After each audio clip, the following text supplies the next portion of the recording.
Hello and welcome to the Zodiac trial. This is an indie game based on the Zero Escape series, and since that franchise was one of the earlier VNs I streamed, I figured, ooh, this would be a nice and thematic tab. Alright, do you believe in destiny? Huh, where did that come from? Just humor me, do you believe in destiny? I guess it depends what you mean. Perhaps I should ask in a less obtuse way. Yes, I would have rather you'd start that way if it's all the same to you. You believe your future is fated, bound to happen no matter what? Well, of course not. The only one in charge of my life is me and me alone. Well, I, for one, disagree. I believe we have any control over what will happen is simply the arrogance of humans. I guess you could call me a predeterminist. I'm not familiar with the term. Basically, the belief that everything in the past already exists, and everything in the future, or everything in the world, moves on a cause and effect basis. Everything in the future has to happen. The world's deck is shuffled, as it were, and all that's left out is to deal the cards, one by one.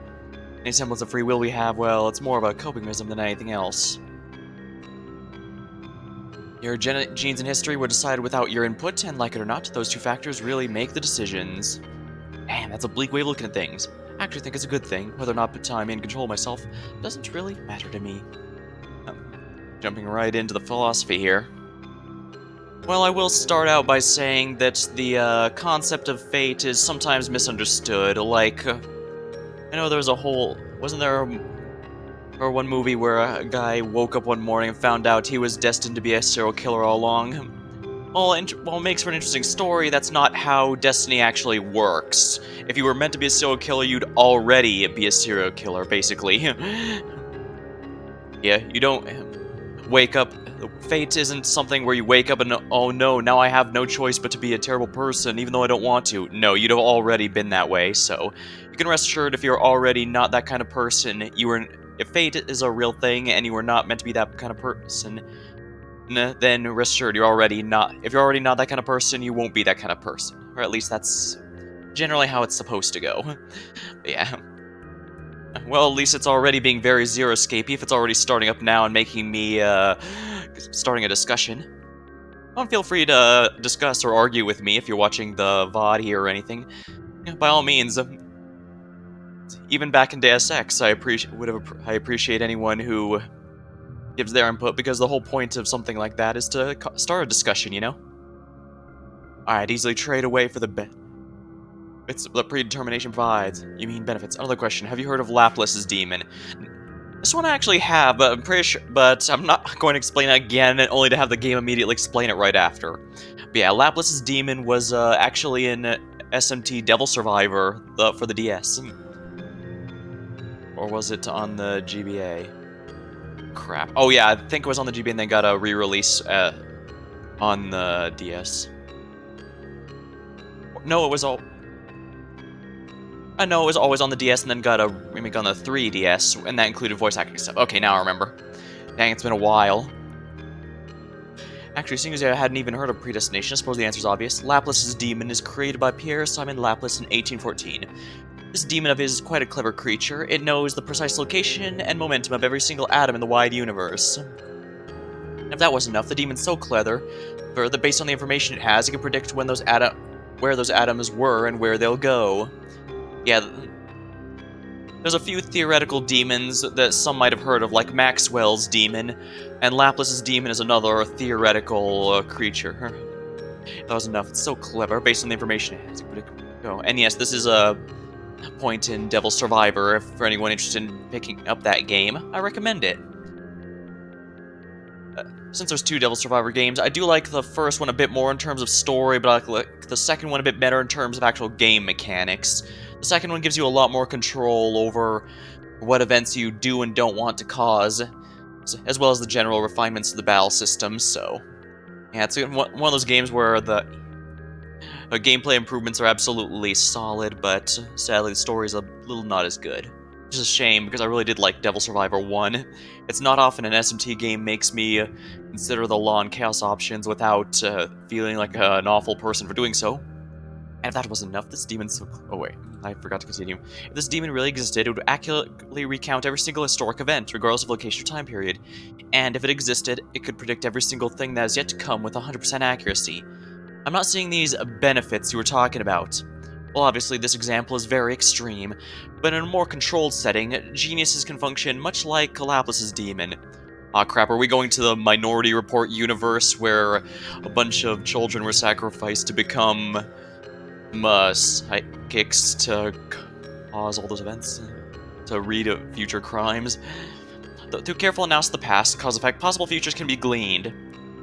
Actually, speaking of Deus Ex, there was some thoughts that it could predicted the quote-unquote predicted the future based on doing precisely this, but I think it just happened to work out in the same sense that The Simpsons managed to accurately predict certain things.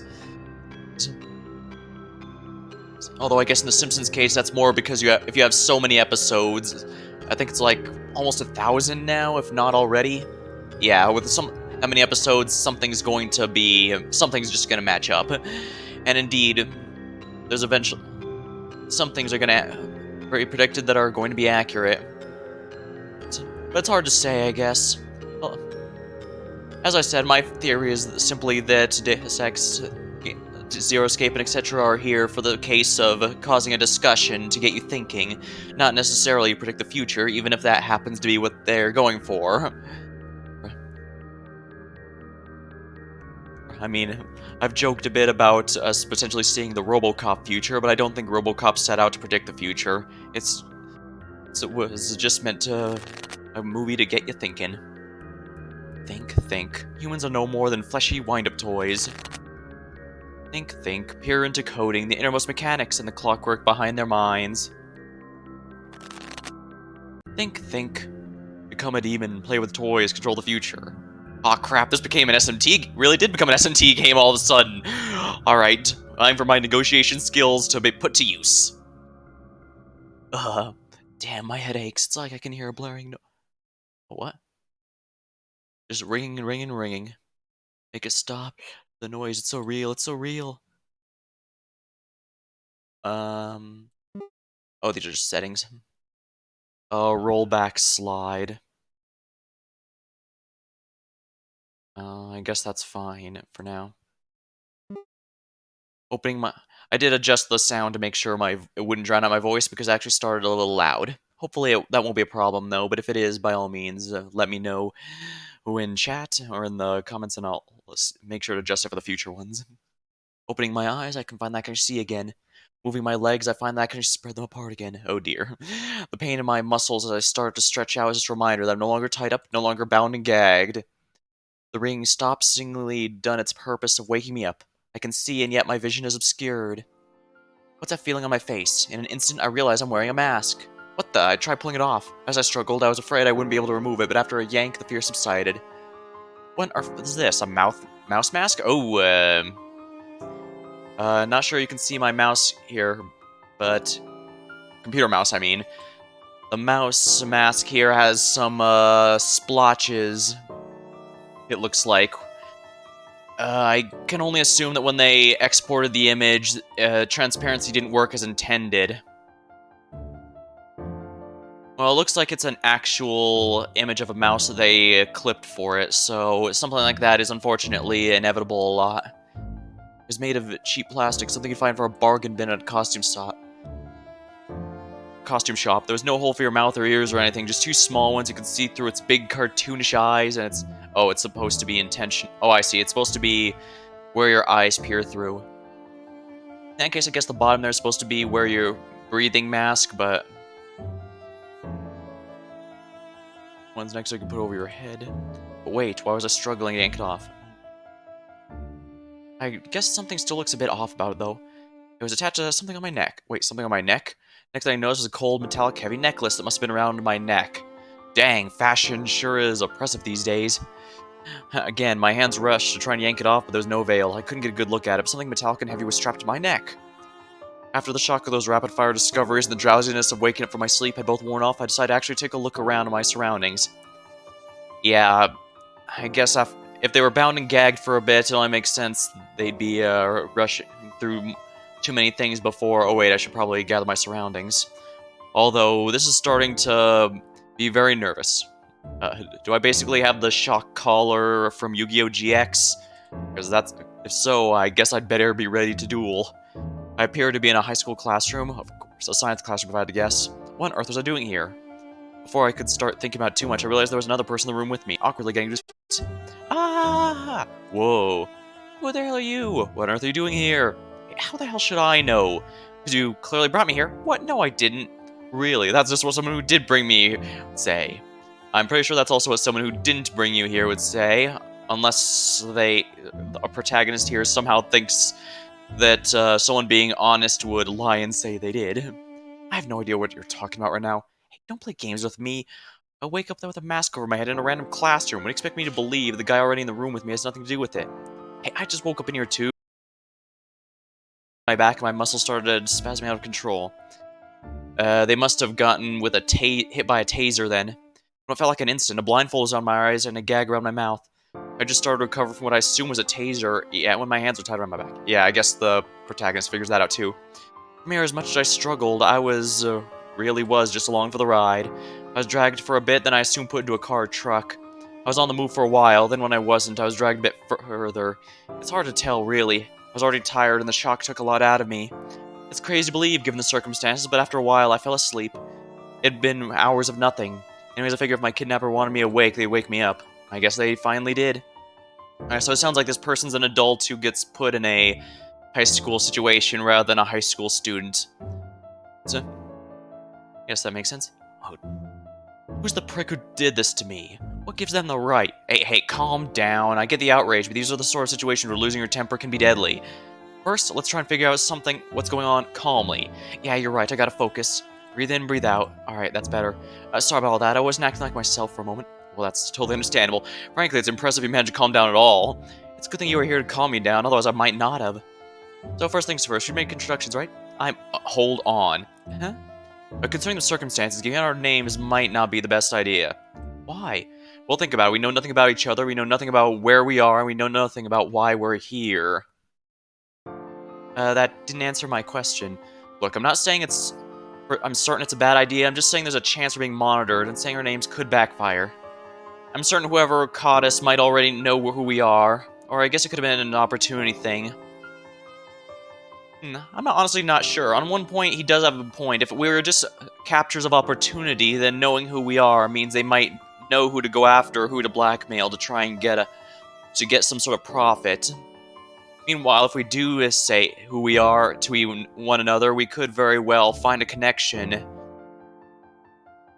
It's a gamble either way, unfortunately, because we might deny ourselves some useful information about the person who did this.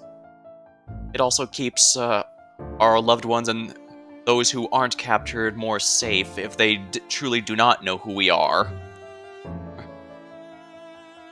What does that matter? If we're being monitored, it's probably the people who kidnapped us. In that case, they should already. Probably, because there is a reason to risk it. I don't see the use in exchanging names. The use is so we can actually call each other by names instead of hey, you. Well, it's a problem. Let's make up names in the meantime. Say, based on these masks we woke up in, alright, I'll call you Ox then. Alright, I'll call you Rat. Veto, what? I don't want to be called Rat. Yeah, my understanding is that in the Chinese Zodiac and in general East Asian countries like that, the rat carries a lot of different implications than it does in the West. Why not? Why not? Because a rat's an insult, that's why. Would you want to be called Rat?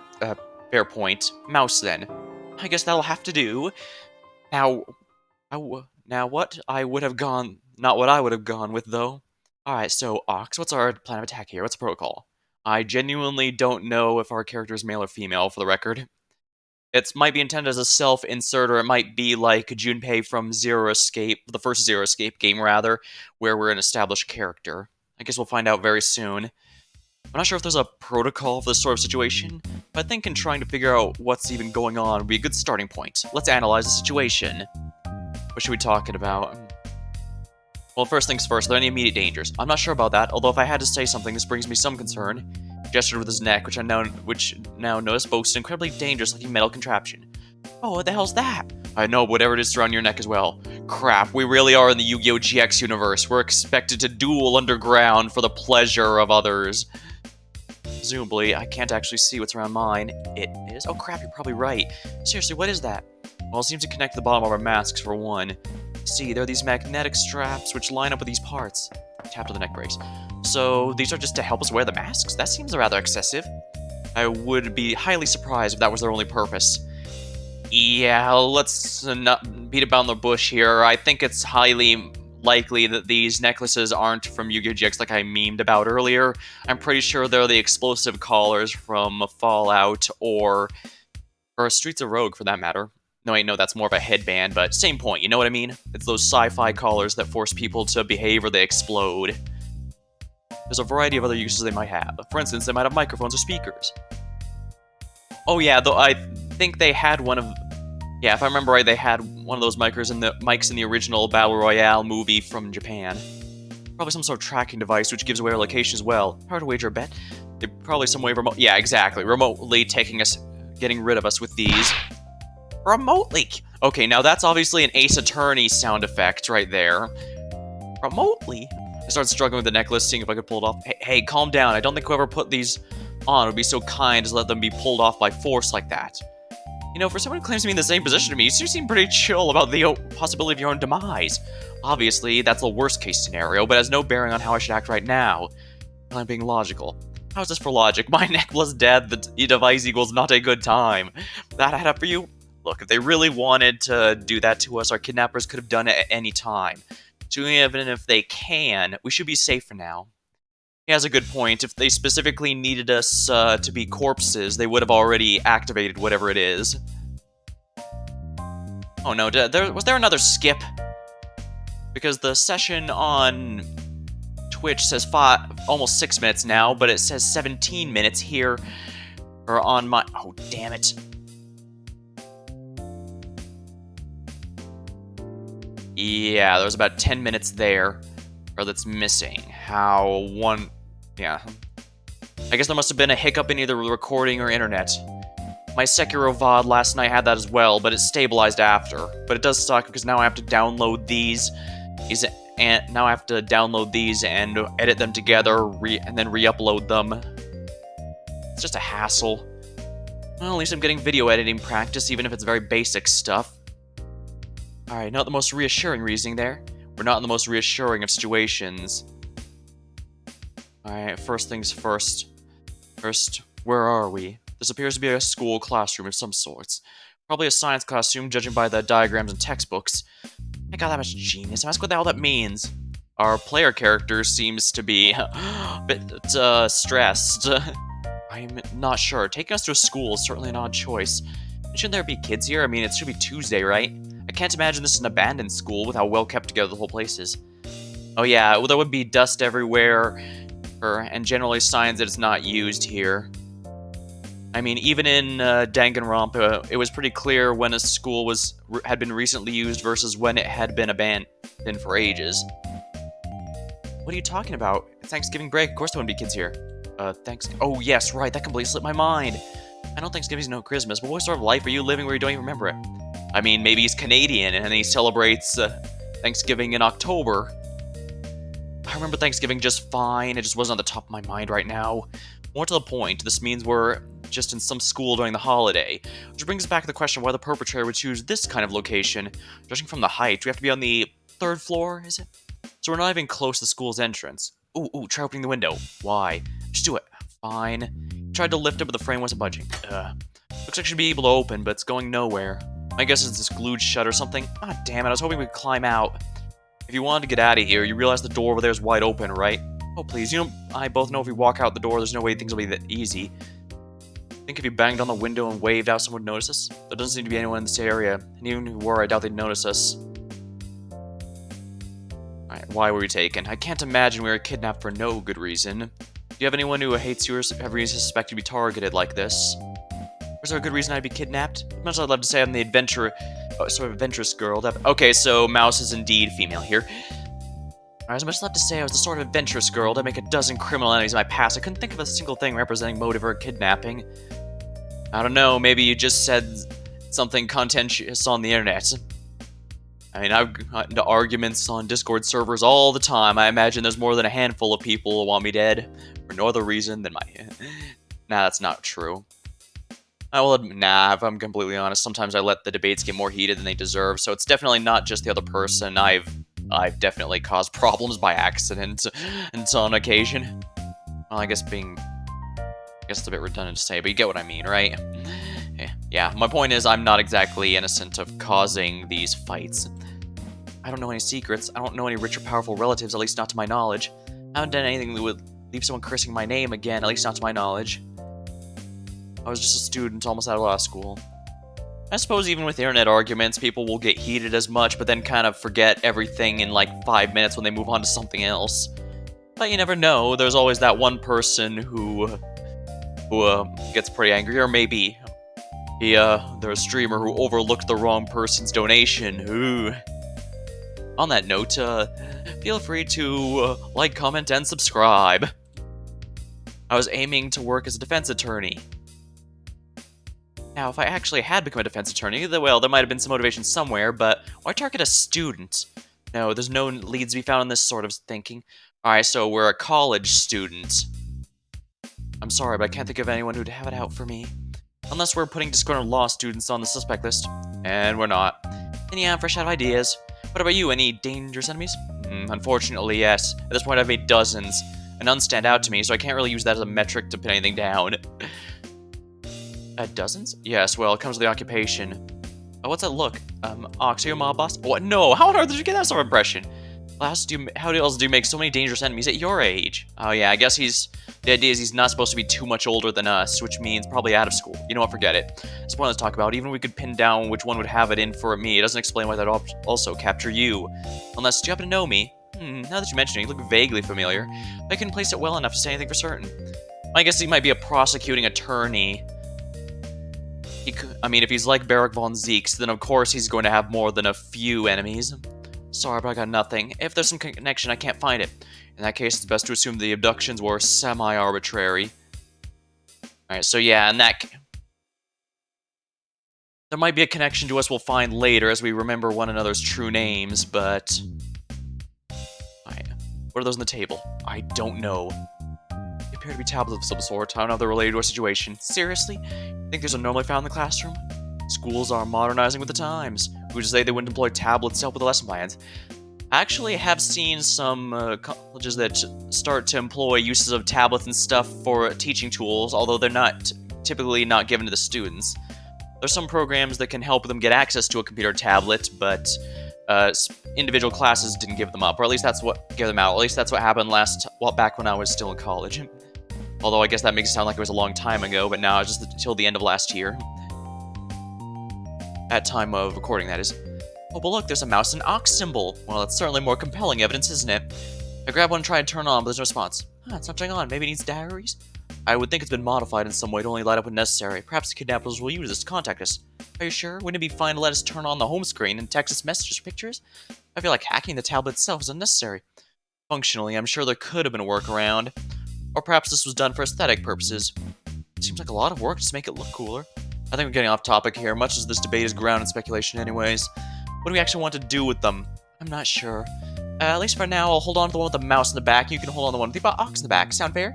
Yeah, that makes sense to me. Well, I don't know about you, but I've just about had it with standing around acting like armchair detectives where we can just walk out the damn door. Who knows, maybe it will be that simple and we can leave. If only. Still, you're right, there doesn't seem much useful in here, and no point in just sitting around. We're prepared to leave the room. Before we could leave, an augmented, warped, and demonic voice began speaking with speakers. Good morning, Rat. Good morning, Ox. How was your sleep? Who's this? Message from the kidnappers, no doubt. I hope you got some rest. You'll need it for the upcoming race. Be prepared for the jury to face judgment. The hell? I suggest you listen to what I have to say very carefully. I'm kind of trying to make like Zero's voice from the first game, simply because it's clearly a voice changer, and also kind of mechanical, if not almost pre-recorded. Whether or not it is, of course, is something else entirely. We don't know if these are being broadcast live or not. We never know. Well, Monokumas, as far as I'm aware, were pretty much broadcast live. Failure to comply with that, and I will tell you that what I tell you will result in an immediate disqualification, and trust me, that outcome will leave no one satisfied. Now you shall both promptly proceed to the starting line. In that case, this would be the cafeteria on the first floor. Right outside the room should be a staircase in which takes you to the first floor. I mean, from there, it's a simple turn right to get there. Before you leave, make sure each of you grabs a tablet with your respective animal printed on it. Take good care of these. They will be critically important. That's all for now, though. Once again, do come quickly. Though I guess the voice did call us directly by the nicknames, so... Boy, would it have been embarrassing if Mouse said, okay, just call me Saber and we'll call you Lancer, and then... It just confuses everyone. The Jade Emperor eagerly awaits your arrival. And with that, the speakers cut off, leaving us just standing there processing what we just heard. What on earth was that? I'm not actually sure. Starting line, upcoming race, Jade Emperor. Seriously, what is this lunatic even talking about? It's almost sounds as if we're in a really dumb reality TV show. Oh dang, I guess the Monokuma comparison really was more accurate than the Zero one. That would be unlikely. Still, this is certainly outside my expectations. It appears that whoever captured us intends on indulging in some childish fantasy where they are this Jade Emperor and we are his toys. What a clown. I guess there's no reason to fear them, though. I wouldn't be so sure. They said, be prepared for the jury to face judgment. Concerns me. Though it is difficult to tell with his voice alterer, it seemed like he said that with an uncomfortable amount of seriousness. It would be unwise to write this all off as some dumb joke. Yeah, no one goes through the whole kidnapping thing just to wish someone a happy birthday. Or if they do, it's usually really, really messed up, like from that one movie, Jawbreaker. For anyone who hasn't seen it, you're not missing too much, but basically they end up kidnapping someone for their birthday, for some sort of a party, but it ended up going wrong and the person wound up dead. Why bother the voice alterer? It was really annoying, hard to even make out what they're saying. I wonder if the message was pre-recorded or if that voice filter can be applied to live audio. Don't you think the voice filter itself is actually a big hint? What do you mean? Why bother with it if we don't know our perpetrator? Is it taking time to hide their voice? There has to be someone we recognize. Not necessarily. It could just be a precaution. In case the perpetrator is later put under police suspicion, the voice filter prevents us from positively identifying them. I guess that makes sense. But at the very least, it does mean they don't plan on killing us, right? True, it would be a rather illogical precaution if they were simply going to execute us the whole time. Although that does not guarantee our safety, be aware. Are you always like this? Sorry, just trying to help. Let's move on to what he said about heading the starting line. Doesn't sound like we have much choice in the matter, huh? Not necessarily. We could try boycotting the orders and not go there. It might force the kidnapper to tip their hand. Oh, you mean pissing off the scary voice who just threatened us. Great plan. Or we could look around the school instead of just heading straight to the cafeteria. Wandering around a creepy abandoned building and still managing to piss off the scary voice? It's even better. Look, I'm just throwing around some ideas. You're fumbling around with some concepts at best. Okay. You know what? You're probably right.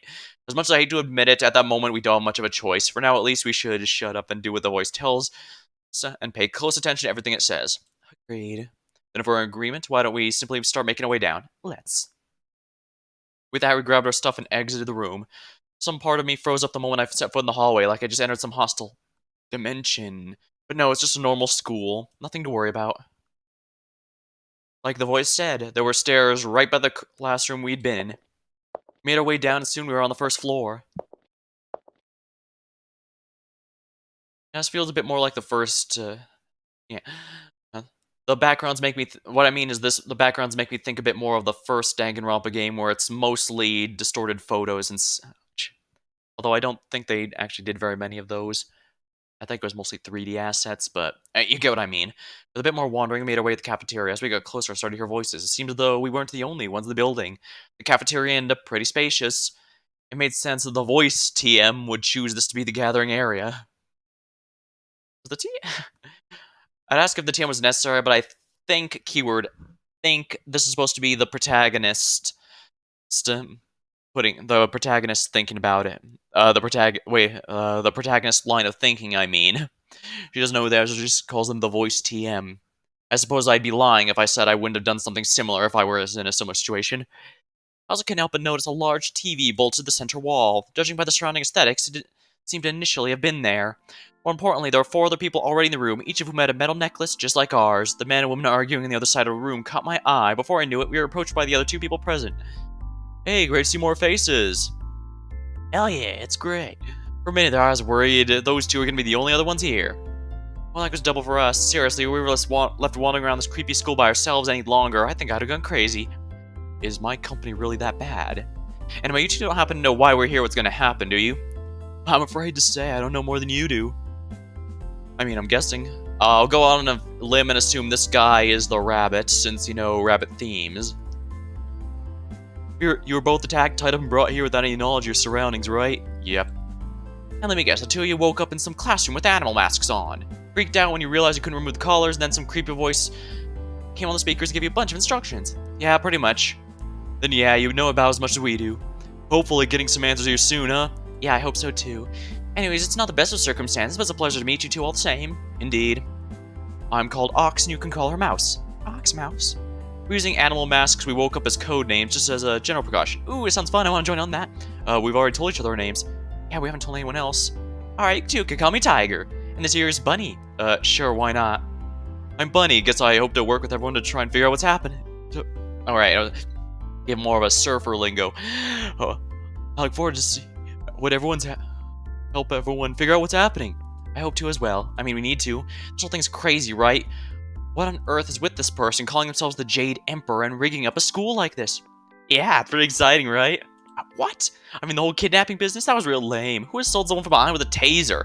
How am I supposed to fight back like that? Putting that aside, it's really an incredible opportunity you've been presented with. Waking up with an animal mask, grabbing weird tablets, listening to a mysterious challenger, meeting with a bunch of interesting characters. This has to count as once-in-a-lifetime experience, right? Yeah, it's probably quite that. Well, I'm glad someone's at least able to find some positive in all this. Exactly. We're in uncharted territory. I'm gonna face it with all I got. Yeah, it's actually kind of a lucky thing we got kidnapped when you really think about it. Are you serious? How can you look at this such optimistic spin? You're kidnapped by a mysterious stranger, and now we've got these dangerous collars trapped to our necks, which do who knows what. This is horrifying. You know, I was just thinking that. Kind of like a war story, real terrible. You don't sit it down. I mean, sure, this might be a bit outside of your comfort zone, but that's no reason to dismiss it from the start. Who knows, it could be fun. Fun. You consider felonies fun. I think we can at least agree this will be a memorable experience. Frankly, this situation is making me incredulous. I truly can't believe it. But we should bottle our strong emotions for now and focus on what really matters, right? Yeah, you're right. That makes sense, Bunny. What's with that look? Nothing, just, do I know you two? Do you? You might know me, Tiger? Your thoughts? I don't think so, but then again, I don't got the greatest memories. Who's to say? I might be mistaken then. It was just sort of a gut feeling, and I try to dismiss those. Anyways, I'm glad you two seem nice. I was worried we'd get more Debbie Downers like those two. A gesture to the two others. Even after all this time, they made no effort to come and join our conversation.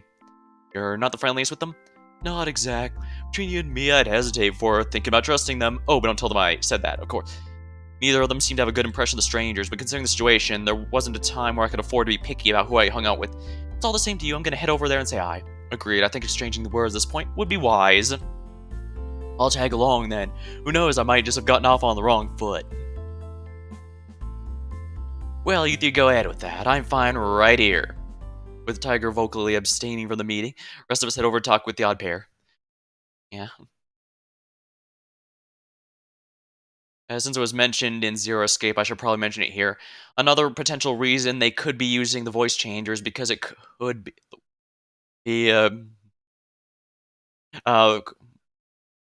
the person behind it could be Among Us. Okay, I did that joke wrong, but you know what I mean. Of course, it's not always. Of course, it might not be. Without spoiling. Let's see here. How can I say this without spoiling? Between Zero Escape and Danganronpa, at least one of them at a point where they suggest the possibility, but it turns out that was not the case. So, yeah, it's entirely possible that it is not. So it's just we have to be careful. So while we should be careful about who to trust, we can't exactly not work together if the situation calls for it. Despite our approach, their argument didn't seem to die down. I know a wimp like you might not get it, but there's a mistake here. It's a little something called pride, you hear me? Alright, I should go with a southern accent. I ain't letting no necklace stop me from doing what I want to do, when I want it. Believe me, I'm perfectly aware of various irrational factors that may be influencing your decision-making. Even hanging on my calculation, disobeying the voice of the stage is not the most wise move.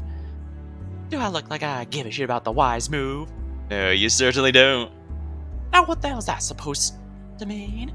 Look, by all means, do what you wish. I believe you might serve as a very educational example for the rest of us, so a large part of me kind of hopes you do disobey the established rules.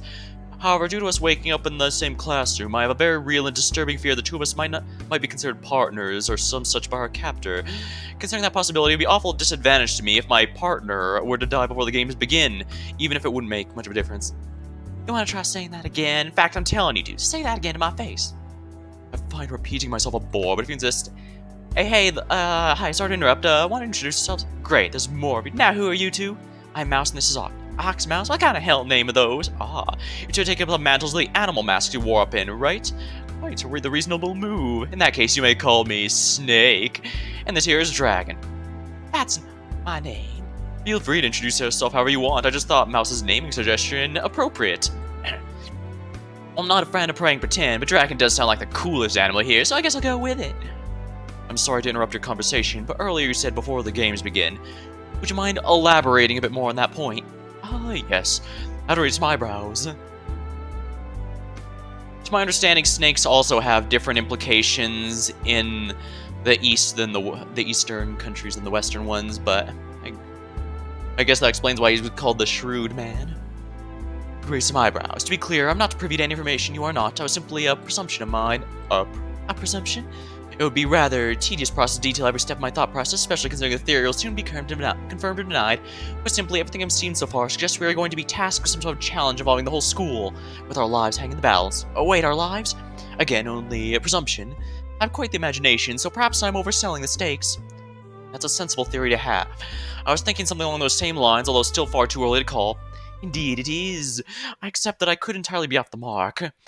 Whatever the case may be, it seems as if we're unfortunately dealing with amateurish work. For one, take the abductions, attacking us, trying to tying us up, and then just waiting for us to fall asleep. What a brutish method.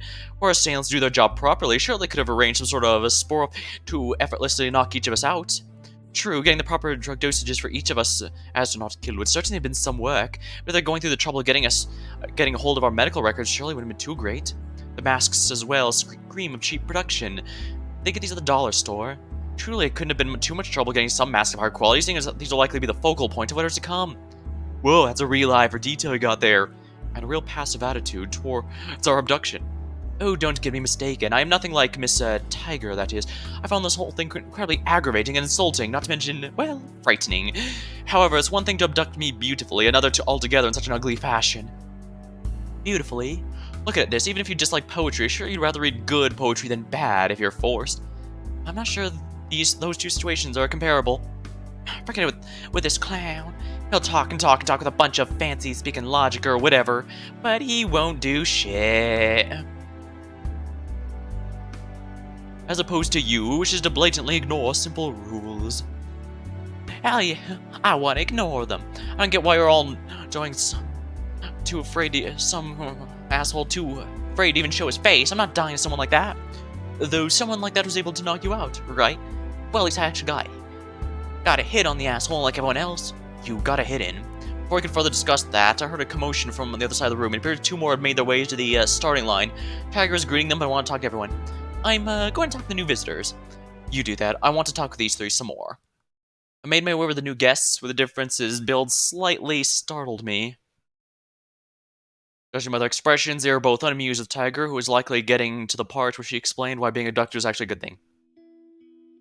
So we still know what's going on?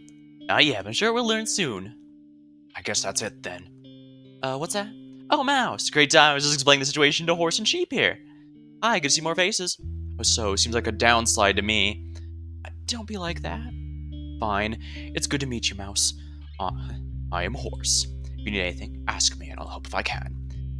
I'm Sheep. It's a real relief to see we weren't the only ones here. Not that I'm ungrateful for you being here, Horse. Not at all. You've been very nice. Just, with more people, I feel less like I'm being targeted for something. Like I'm just part of the group, I totally get how I feel. It's a relief to me as well. If I was all alone, I'd probably be in tears about now. But with a group like this, I'm sure no matter what happens, we'll be able to band together and get through it. Yeah, now you're talking, Mouse. That's a spirit you ought to have. What do you say, Horse? Seems unlikely. What? Banding together seems unlikely. Why? Just a hunch. What are you basing that hunch on? Past experience. Have you been in a dangerous situation like this before? Sort of. I hoped Horse would elaborate, but it didn't seem like he was in a chatty mood. There was awkward silence, but luckily it was interrupted by two new faces, one of which I did recognize. More people? Fabulous! I'm gonna guess Rooster. It's real dreary with just the two of us, no offense. None taken. I too am grateful for the presence of others. A journey alone would have been trying. You wouldn't have been alone. I've been here. You have me there. Hey, how's that mouse? You can call me Mouse. We're using animal masks. We received code names. Stage names, huh? I'm used to that sort of thing. Count me in. I'm Rooster, and this here is my lovely assistant, Monkey. While assistant may be one of my many roles in life, I'm certainly not what I'd like to define myself as. Oh, so basically what would happen if June was able to, and Junpei were able to get their code names going before speaking with each other. But yeah, my mask was a monkey, so you may call me such.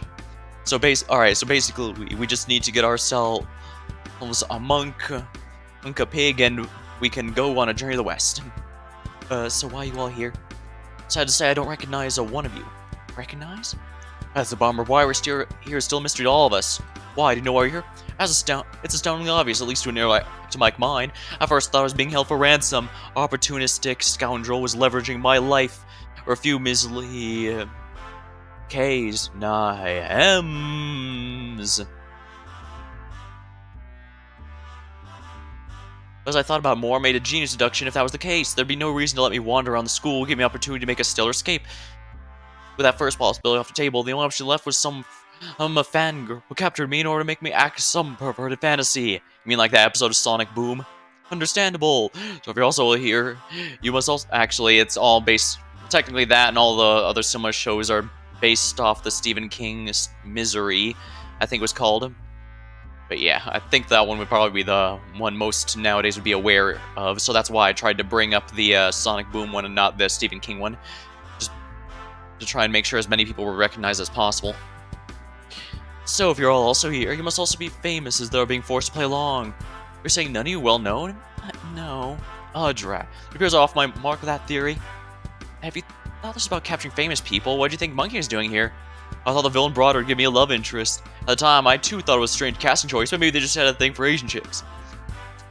As you can see, this has been a troubling time for us both. Yeah. Does that mean you're the famous Rooster? Naturally. Oh, that's so cool. Are you really? I don't recognize you. Guess you don't watch enough movies. Anyone who did would recognize me as an up-and-coming movie star. One of the hottest names in the film world. That's odd. I love watching movies and I don't recognize your face at all. Me neither. Oh? Huh, guess I haven't been made as mainstream as I thought. Anyway, I can assure I'm a very well respected in certain circles. Definitely famous enough that crazy fans are a real problem. Well, I think we can safely rule that as a motive for now. Monkey, looks like you recognize Mouse, is that right? Yeah, Monkey here is actually my therapist. It's a real shock to see her here. Ah, you use a therapist? What, something really messed up happened in your past something? Unnecessary. You don't need some tragic event in your life for a therapist to be useful.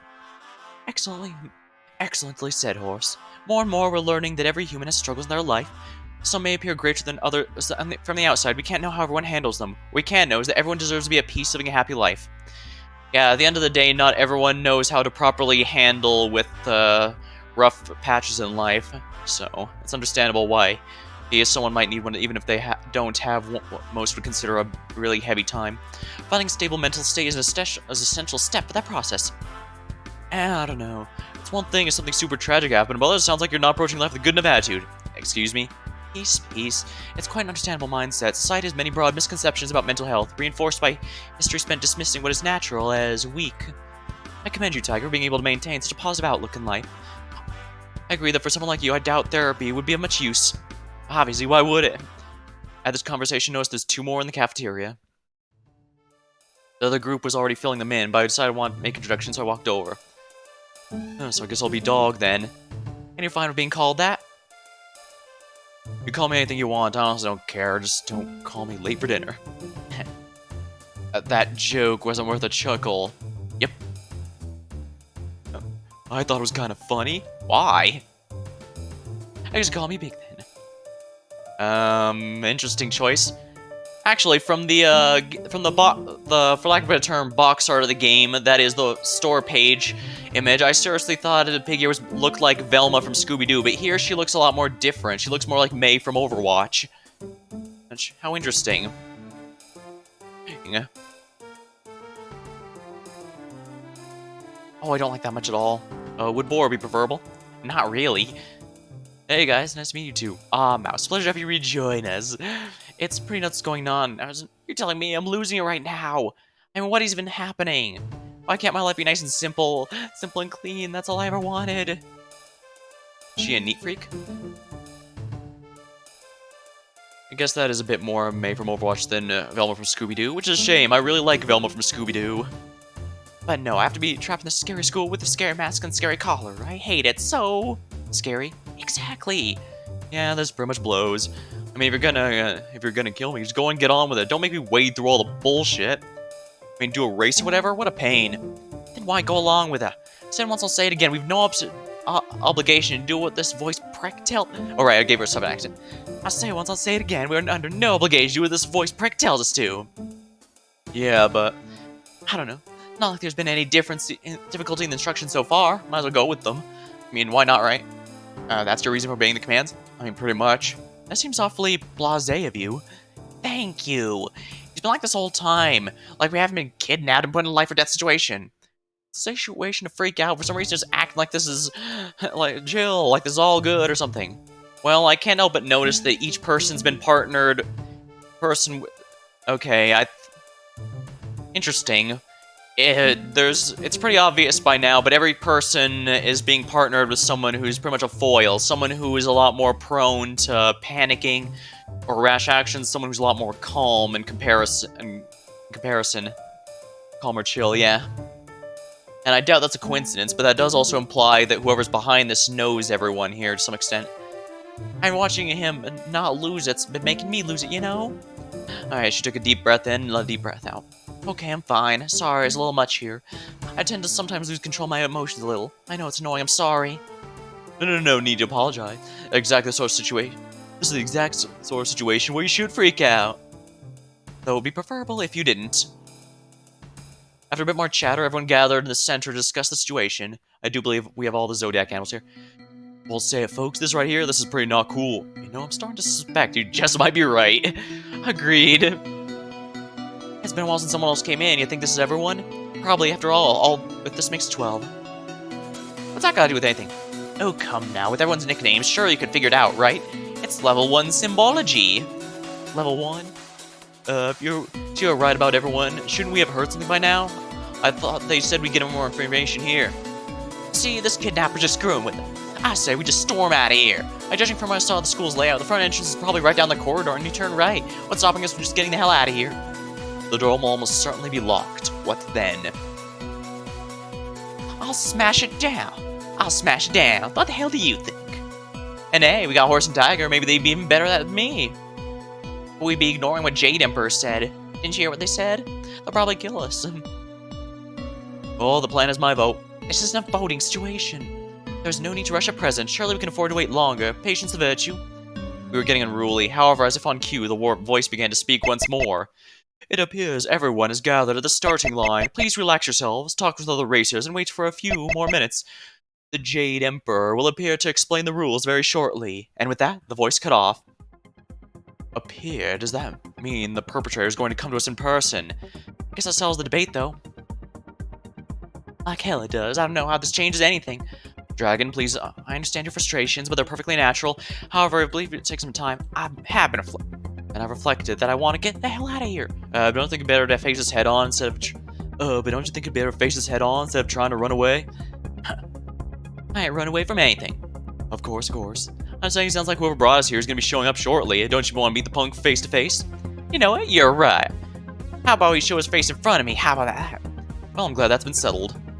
With the dragon placated, the group starts to fan out and make themselves at home. It sounded like we'd be waiting a little bit after all, and everyone needed to chill out. I decided to sit down and take a deep breath. All the stress was messing with my head. But I calmed down a bit, I decided to head over and talk to some of the other captives. Naturally, I overheard Tiger, Bunny, and Rooster having a discussion about the kidnapper's intent. Ox, Dragon, and Monkey, however, were discussing how to fight back against the captors.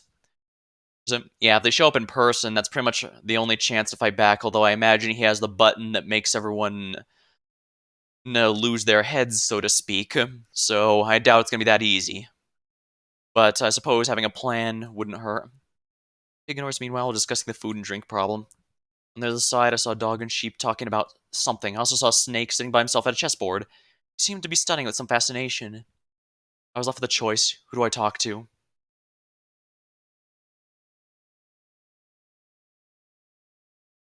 Interesting.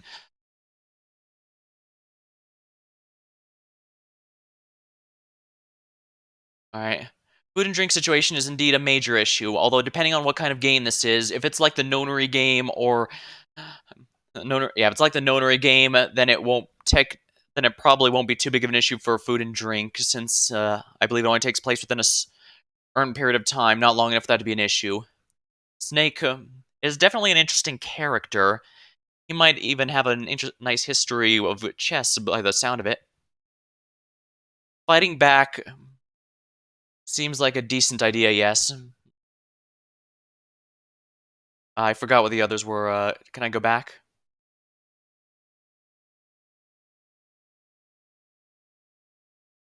Alright, so they don't know. Alright, so these two. Okay. I'm glad it has a quick back here, but. Yeah, I'm not worried about the food and drink problem. As much as I do like these I do find these three some of the more fun characters. There's figuring out the intent at this point, I believe, might be a bit too early.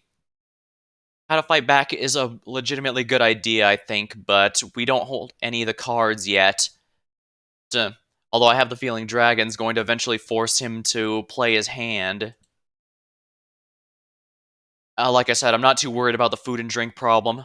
Then again, if it's like more like the Danganronpa killing game, then yeah, that will be an issue because we're expected to spend a significant length of time here.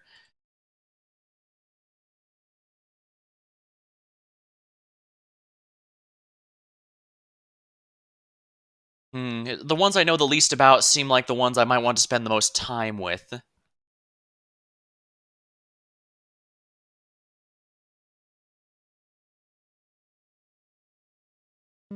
Okay, I can save at any time, so you know what, let's save here. I'm probably going to be using all those just because this strikes me as a game with a lot of path splits.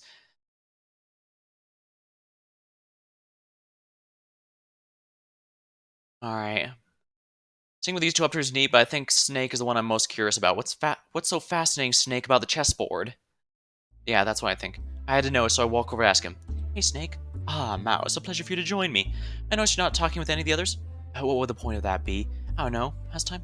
I'm passing time just fine on my own. I suppose you are. What's the deal with the chessboard? I'm just admiring this game board. The game is only part ways through, so there's a point where I can make some presumptions about the moves leading up this point. I take you play? On occasion, yes. Not as much as I'd like.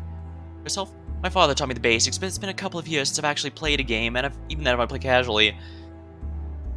I used to be part of a chess club when I was in my younger years, so I was able to learn a decent amount, but I don't play it. I haven't played it in years. I'm sure I could still get the basics down and possibly even win against someone who hasn't played in ages. But I never had a very good chess rating. I believe it was, yeah, because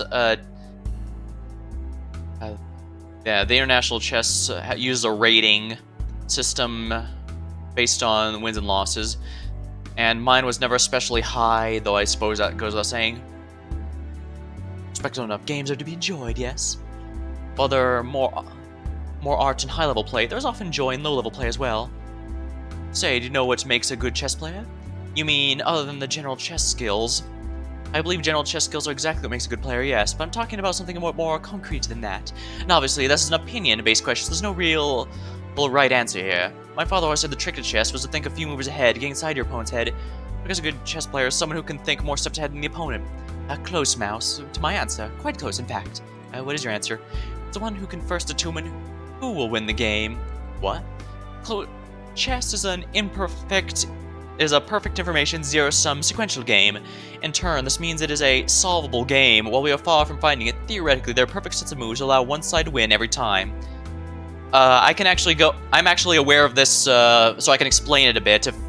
So, basically, since white always moves first, they get the first turn advantage, sometimes called initiative. A lot of board games have it, but since chess has a lot of fixed opportunities, theoretically, you can have a perfect set of moves to always win, and in fact, many chess computers have figured out these kinds of moves before. That's why Deep Blue is able to famously beat the chess-playing computer. Deep Blue is able to beat even renowned chess champions, because it's technically a solvable game. And this is also why a lot of strategy video games, Final Fantasy Tactics, Fire Emblem, XCOM, they use a lot of RNG. It's largely... the reason that a lot of people hate the RNG, and for a good reason to be fair, but the reason the RNG exists in the first place is to prevent the game from being, lack of a term, solved. So you can't just have a perfect set of moves that you follow to perfect through every single playthrough of the game. Especially since a lot of those games I just mentioned have multiple endings. Not all of them, but some of them do. And in that case, and ones that don't have multiple endings often have different characters or team combinations you could do. And a big reason they go through that is so that you can't solve it, so that you don't, so you are forced to have some variation. It also makes a nice water cooler thing where everyone can discuss what happened in their game that's really unique or interesting. Yeah, that's kind of why a big reason. And a lot of Fire Emblem at lower at non-competitive skill levels will often have neat stories of characters who are supposed to be trash tier doing something really neat thanks to the RNG. It's not that that's invalid, and it's not that it means characters are good, it's just that things just happen to work up, that something happened you wouldn't expect, and thus makes an interesting story to share. Hopefully that made sense. Now naturally, we can't tell what it is because it's too complex. There are too many pieces. With every piece that gets removed, finding the next perfect set of moves becomes easier and easier. At some point, one of the players will realize they can win no matter what. This one cockier players will say mate in 5 or something, but truly magnificent will say mate in 10, 15, 25. Perhaps God himself could say mate in 150 or some similar number at the very start of the game. I believe the most important skill is the ability to solve the game with plenty of pieces still on the board.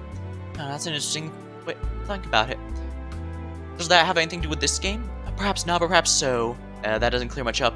Judging by this board, I can actually tell you a lot about the two who played the game. For one, White is far more experienced of the two. But that experience seems to manifest more in rote memorization than any natural intellect. It appears that White began with a Sicilian defense. This seems to have worked fairly well, too. Look at the pieces taken, it's clear White had quite a bit of lead.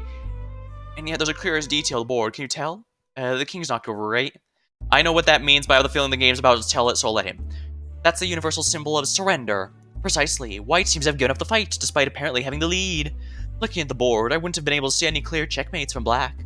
None in the low count move range, at least. So I was thinking about that. I thought, what if despite not being the best player, Black's incredible analysis? Even though it was pieces she was losing, once the game proceeded at a certain point, Black was able to look at the board and solve it. After discovering how to make victory surefire, made a move or two to bring it close to that undeniable mate. Then Black explained to White how, despite being behind them, there's no sequence of moves White could make that, if Black responded perfectly, would lead their victory. Having been schooled, White knocked over the piece in despair. Oh, that's incredible. Yes, it's indeed hardly credible. Which is why the scenario of mine is likely pure fiction. The cause for White's surrender could be any number of things. Perhaps they simply got bored. Perhaps they were playing speed chess and White made better moves but ran out of time. Perhaps there's a mate in 4 that I simply don't see. But you must admit, my hypothesis is far more interesting. Snake reached over and turned White's king back up, then moved White's remaining bishop 3 spaces. Pointless probably, but might as well continue the fight in White's stead. A shame Black's not here to play against you. A shame if that's true. Look over the other. You'll notice there are no pieces present. As happens, they're all probably placed on the shelf that slides out. So, that's the expected result. It's Thanksgiving break after all. I imagine the school would clean up before closing down. That would mean cleaning up the chessboard as well and putting back these pieces. I guess that makes sense. So why then was this game unmoved? I don't know, maybe they decided not to clean it up? Perhaps, just something worthy of thought. In other words, that means someone was playing here a little while ago and with someone else.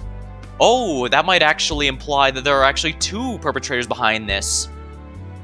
But that Snake went back examining board. His last words troubled me, but I couldn't dwell on it. Right now, it's important to keep learning about other captives. Okay, so it looks like I'm going to be speaking to everyone to some extent. Neither Sheep nor Dob look particularly upbeat, not that I could blame them. Two seem to be having a bleak conversation on the side of the room, so I thought they could use some cheering up. Do you really think that could happen? No, as we can only hope. Hey guys, what's going on? Wow, what a way to introduce them. We're all going to die and life is mayonnaise. Hi guys, what's going on? Not much, we're just talking about how we're probably gonna die today. I thought you said there's just one possibility. Yeah, a pretty damn likely possibility. Yeah. Hey, now let's get that sort of talk. I don't want to be like Tiger and say the situation's good, but if we start thinking negative, things are just gonna get worse. Yeah, while I do think Tiger might be a bit too upbeat for the situation, going to the opposite direction, deciding we've already died is not any better. So what, if we start thinking positively, things are gonna get better? They are? Okay, I'll start right now. Happy thoughts, happy thoughts. It's a nice comfy empty bed with a nice cup of cocoa and a book and no scary collar on my neck. Sheep, I don't think you need to go that far. And let her try to delude herself if she wants. And while we're at it, how about you stop trying to make me cheer up as well, huh? Huh? I'm a pretty chilled out guy in most things. I'm not the type to intercede on someone else's account if it's not affecting anybody. All I ask is that courtesy be returning kind. If I want to sulk about being kidnapped, let me sulk. It's not your place to tell people how to cope. Oh, I'm sorry, dog. I didn't mean to be pushy. It's fine. I don't really care. Just do it again. Sheep, you said you were pretty sure the 12 of us is everybody. Why do you think that? Oh, well, it's a guess, but based on the animals here, I think whatever is happening is based loosely on the Chinese Zodiac animals. Zodiac animals? Oh yeah, I've heard of those. A patron of mine was talking about them a while back. A patron? I run a bar. That explains his bartender outfit. Didn't used to, but now I do. I get a lot of customers, most of which like to talk a lot. And as if I remember right, every animal has a year, like it's a 12-year cycle or something, right? Sort of. It's true that having the year of the dragon, year of the snake is probably the most commonplace you'd hear. However, that's just the tip of the iceberg. They actually have a lot of cultural significance. What makes you think this is inspired by Zodiac animals? Well, the Jade Emperor, for one. Well, for one, our 12 of our animal masks are exactly the 12 Zodiacs. Yeah, that's pretty compelling evidence. Also, the kidnapper called himself the Jade Emperor, right? That's also a reference to the story of the Zodiac animals, more specifically, the Zodiac race. I'm not familiar with that particular part of the legend. Okay, so the specifics of the story change around a lot depending on which version you're reading. A lot of old myths are like that, but the Jade Emperor is usually considered the person who held the race, and the one who gave each of the fastest 12 animals their position. Oh, and by the race to the Zodiac race, which was apparently this big race where the animals competed and the top 12 got placed in the Zodiac calendar. The 12 fastest of the animals you see here, and the order's fixed, though exactly how each animal got their position is sometimes open to interpretation. For instance, it's generally accepted the mouse finished first by riding on the ox and jumping ahead at the end. But other parts, it's the dragon stopping to save villagers, the snake scaring off the horse, those alter from telling to telling. Wow, you're really knowledgeable about this stuff. Oh, thanks. I like to read those sorts of old tales. I actually became a librarian after leaving my old job, although there's one part of the story that's rubbing me the wrong way. Oh? It could be nothing, but basically a lot of stories have it where there's actually a 13th contestant, the cat, who's disqualified because the mouse tricked them. That's meant to explain why cats hate mice. Ooh, how naughty. I didn't know you had this sort of treachery in you, mouse. I don't. I never... You know what, this isn't worth arguing. Yeah, I think you got a bit too riled up too quickly there, mouse. Don't worry, they'll be probably to get riled up over in the future, I imagine, if given, you know, the Zero Escape inspirations of this game.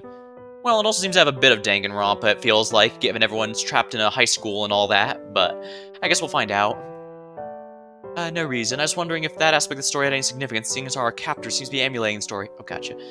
Thanks for letting me talk about that, Mouse. I feel a bit better now. Has no need to thank me for that.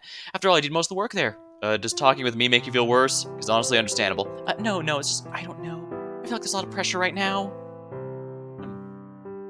Why are you feeling pressured? Oh, because I got kidnapped by a mysterious person, now there's a bunch of strange people, and also there's a big scary claw around my neck. You know what? Fair. I'm not sure your hands are hoping to get out of there, Mouse. My talk concluded, I looked around to see if there's anyone else to talk to. However, if I could talk to anyone else, announcement played over speakers. Attention, attention to all animals present. Please take a seat, face the TV, and put on your animal masks. The introduction is about to begin. Yeah, I actually did not know about the cat member of the Zodiac race. That is very interesting and likely to be relevant since they felt it was important to bring up. So this could... Interesting. So there could actually be a 13th member of this race that we are unfamiliar with. Introduction? I guess this is what they meant when they said the Jade Emperor will appear. It's just a streamed appearance. Figures. What? Are you serious? What a load of bullshit. Come. At this point, you might as well just go along and hear what they have to say. Why do they want to us to put on our animal masks, though? Who cares? Do it. Agreed. After a bit of commotion, everyone complied. We all sat in the various seats and put the animal masks on our heads. Once everyone has done so, the television flickered on. Oh, come on. I was hoping for an actual Jade Emperor with a Chinese mask. You're just a guy in a green jacket. Although that is a butterfly tattoo on the wrist.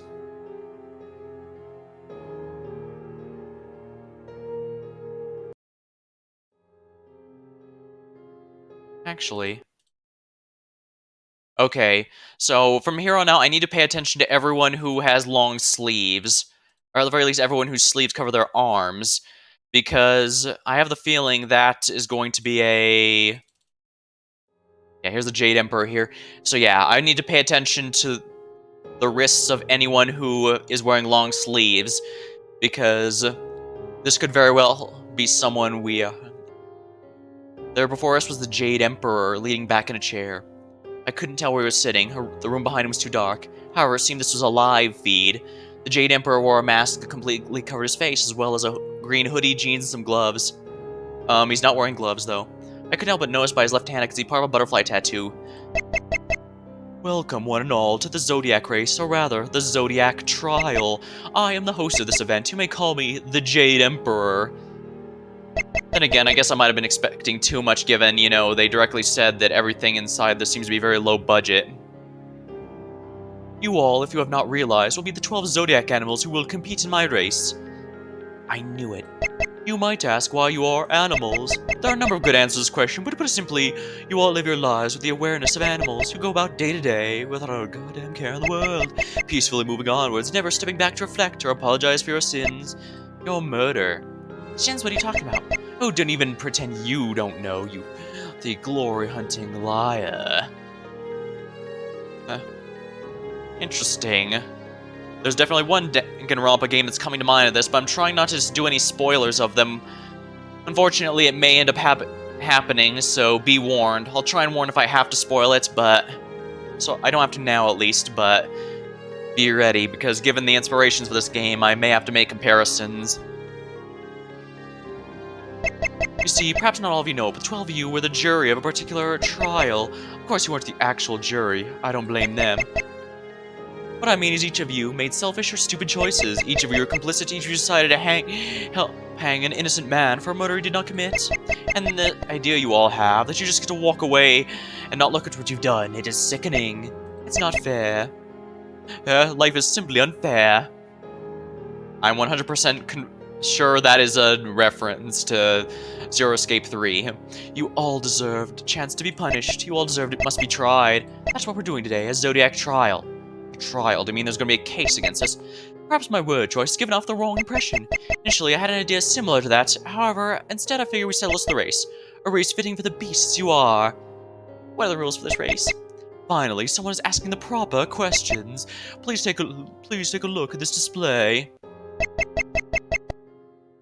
As you can see, your 12 animals are lined up, going from the bottom in the order they come in the calendar. You may also notice there are 24 spaces between the starting line and for the animals and the end of it. The aim of this race is to use the tablets provided to move your animal to the finish line as quickly as possible. So that's what these are for. Before continuing, I think it would be pertinent to address a certain rule you will likely find important.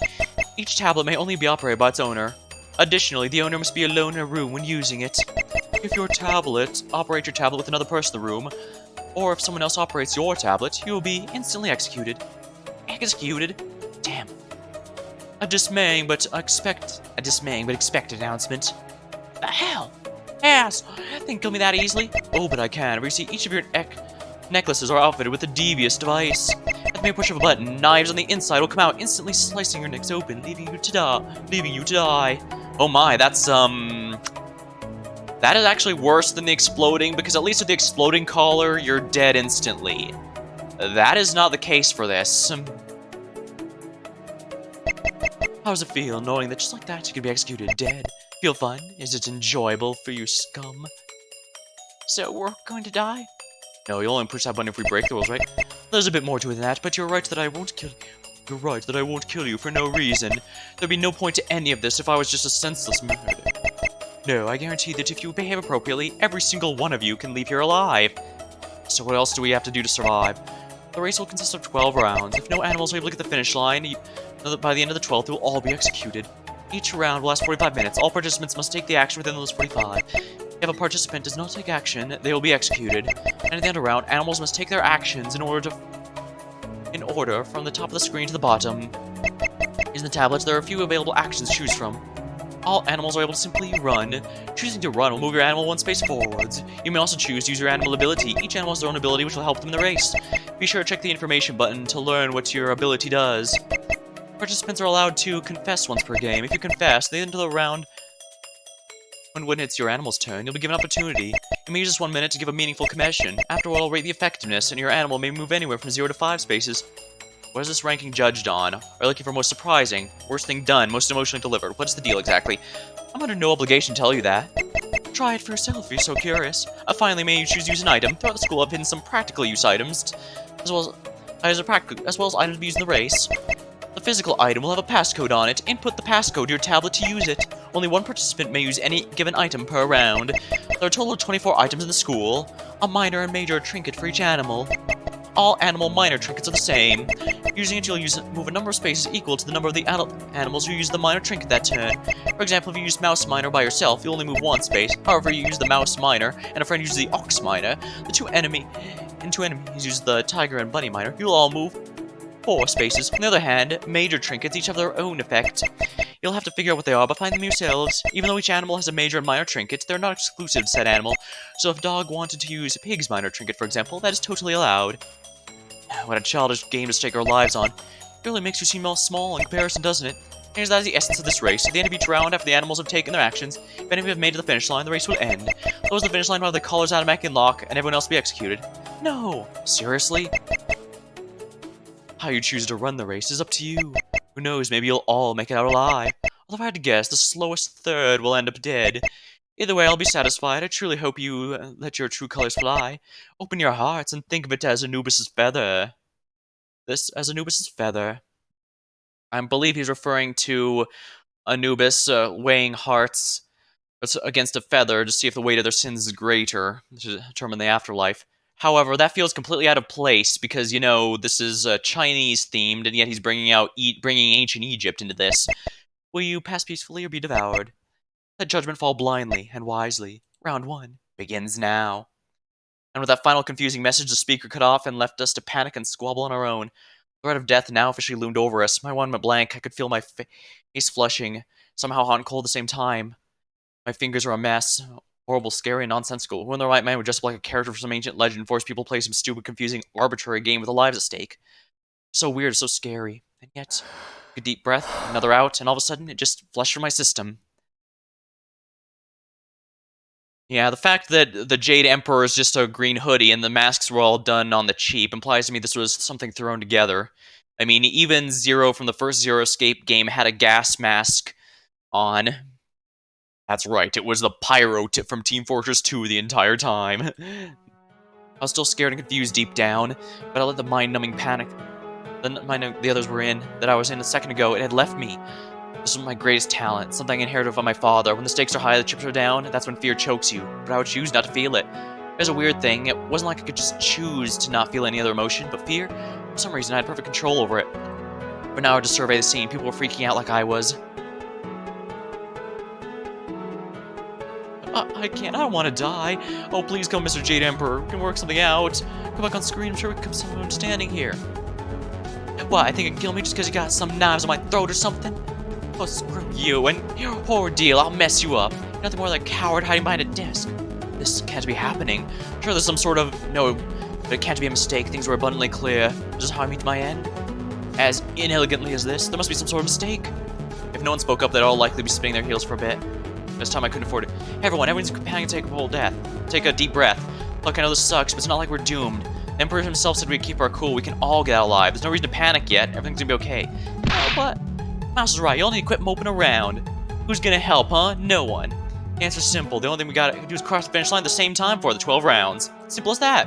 Is it really gonna be that simple? Hard to say at the moment. We may run into complications. However, Mouse and Tiger are right. We're far from being out of options. If we keep it cool, it's fairly likely we could all get out just fine. For now, we should all find separate rooms and check out our tablets, specifically knowing when each individual abilities may be useful. Sounds good a plan as anything else. Keeping inner peace is difficult, at times can be a struggle, but we must strive for it. Fine, for now we work together. Alright, so we have confirmation the Jade Emperor was a live feed, but that doesn't change. And it seems as though the group is able to come to senses together. Good, great. This thing should be fine. There's no reason to panic. We all started walking up to separate rooms. Dragon Snake and I walked down the hallway. Alright, while we're here, I also want to state, while we do have confirmation that this was a live feed, that the Jade Emperor is definitely not a member of our group. The fact that 2 people were playing chess means it is entirely possible they had an accomplice.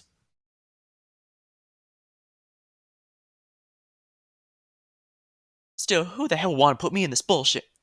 Could it be him? Before I could ask what Snake was musing about, he entered the library alone. Dragon entered the teacher's office to the left, so I went a bit further and found a laboratory. After checking to make sure no one else is in the room with me, I turned my tablet on. Sure enough, I was brought to a fairly standard-looking screen. Useful, the top right displayed time left before the end of the round. There were a number of buttons. Run, act, confess item. At the top was information. That was what I wanted. Clicking it brought me to a separate page. Personality, clever. What does that mean? Whatever, it's probably some dumb flavor, psycho included. More importantly, I looked called mouse ability. Sneaky ride, huh? Apparently every turn I could target another animal. Then during their action, I could move the same number of spaces in the same direction as them. Could be useful, although it seemed like I couldn't do much by myself. At any rate, now that I know my ability, I decided to return to the cafeteria. It wasn't long before everyone else was gathered too. So, was everyone able to manage your tablet property? It was a bit of a trial, I must admit, but it's no match for me. It's a pretty good coding job. It wasn't just thrown together. Whoever made it clearly spent quite a bit of time on it. So Sheep has a lot of experience as a computer programmer. Interesting. Or a tablet programmer. I did a bit of mobile programming while I was in college last year, so hopefully I could notice that too, but I guess it's hard to say. Well, again, at time of stream. And I guess by doing that, I've basically dated the VOD. Whoops. What are you talking about? Just a few buttons. That's Tiger, I think you're underestimating the work coders do. Even if something as simple as creating a clean, well-working UI with nothing but custom code can be a real challenge. Plus, to apparently connect the system which moves our animals around. That's not even mentioning how it was modded on a pre-established tablet, which tends to have a hell of a lot of firewalls specifically to stop stuff like that. I mean, it's not like it's the most amazing invention of all time. There's definitely a bit of work that went into it. No shit, a lot of work went into kidnapping 12 people and decking a whole school. Out to be a killing game. Is this discussion fruitful? Surely our time we better spent discussing the abilities we possess. That's an excellent plot point, Monkey. We ought to start talking about that. In fact, I'll start. My ability, Sneaky Ride, allows me to choose an animal. Later, when they move, I move the same. A reference to the original Fable, no doubt. It's a pretty handy ability, I guess, but it's dependent on other people. That's why it's so handy. It's a perfect example of mirrored play. Mirrored play? It's a concept that comes up in all places, though most commonly in gambling. Just as an example, say you and Rooster had a bit of bet going. You two are at a casino, were competing to see who could win the most money at a roulette in an hour. Ha, I'm down. Rooster, this is just an example. Say there are 15 minutes left. Mouse, you got 45 and Rooster has 30. Why'd I rule at roulette? Why'd I be losing? Like Mouse said, it's hypothetical. Well, your hypothetical sucks because it involves me losing. Fine, you're 45 and she's 30. Yeah, if it's better. Great, now let's say Mouse bets all 30 on black. What do? Easy, but 45 on red. Why? Because I'm not about to be undone. Red's my lucky color. You sound like you'd be fun to gamble with. But no, the right choice would be to also bet 30 on black. If the roulette ends up on red, she'd be out and you'd be left with 15. Whereas if the roulette ends up on black, you'd still be leading, 90 chips to 30. Yeah, if you bet 45 and winds up at 90 and Mouse would have nothing. You do realize the context of the bet doesn't matter if you win by 90 or if you win by 90 or if you win by 15, right? Well, maybe we're playing a coward's game. Okay, well, I think Rooster's not going to get it, but I hope my overall point's clear. Mirrored play refers to a strategy where if you're in the lead, sometimes your best bet is just copy what your opponent does. That way, they'll never be able to catch up. The context of the race, if Mouse had only one opponent and she was in the lead, this ability would guarantee her victory. Of course, the issue with the strategy both here and elsewhere is other people exist. It's not like you can copy all 11 people's moves. But if you knew what would move the most spaces each turn, you can guarantee a joint win at the very least. I see what you mean. Still, I don't know how helpful it would be if we're getting a 12-way joint win. I don't think my ability is going to be more useful. I've got a thing called Stampede. It allows me to move the space behind an animal currently in first place. That doesn't sound bad if you're way behind. It can move you further up. Sure, but it never lets me actually take the lead. Plus, thanks to the movement order, it always works out so that after I Stampede, the person first will be able to move again. My ability's super cool. It's called Dive. It lets me instantly move to the nearest river. With that, you could take an early lead and move 8 spaces on the first turn. Yeah, but it's the most consistent ability. After all, it's the closest river, yeah? I need to move forward a bit before I can use it again if I don't want to jump back the first river. After I pass the second river, it's completely useless. At least your ability's consistent. Mine's Lucky Bounce. Moves my animal 1, 2, or 3 spaces at random. At random? That's odd. Why? All the other abilities are very consistent. It seems like an odd design choice to add a single piece of randomness. Yeah, well, I think it's probably based on the idea of Lucky Rabbit's foot. It's pretty useless, though. My ability's really kick-ass. At least this Jade prick got good sense in hooking me up. It's called Dragon's Breath. I can choose any lane to breathe fire on. In the turn, anyone in that lane gets burned. They won't be able to next 3.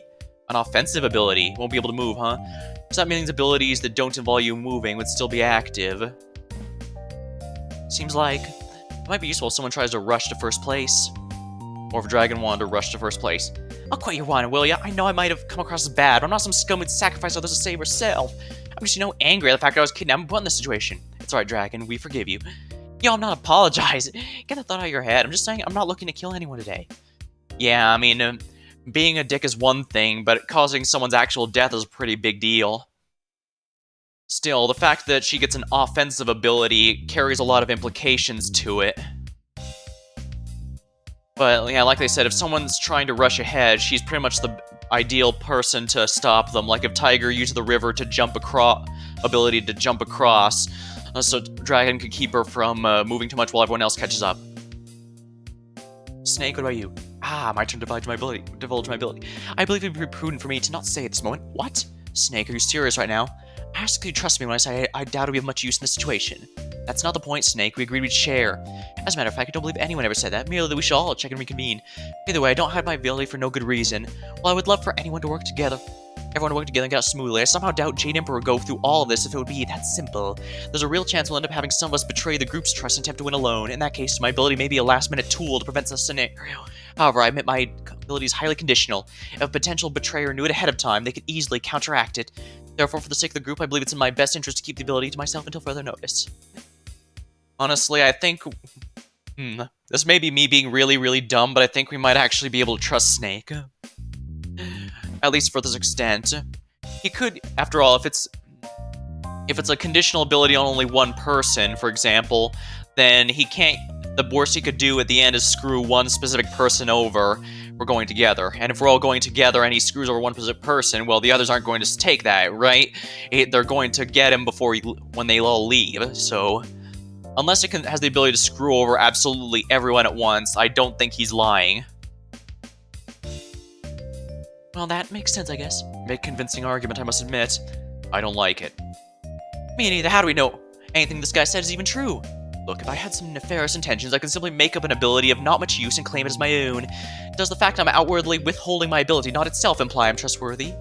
Seems like a backwards logic, but it floats your boat.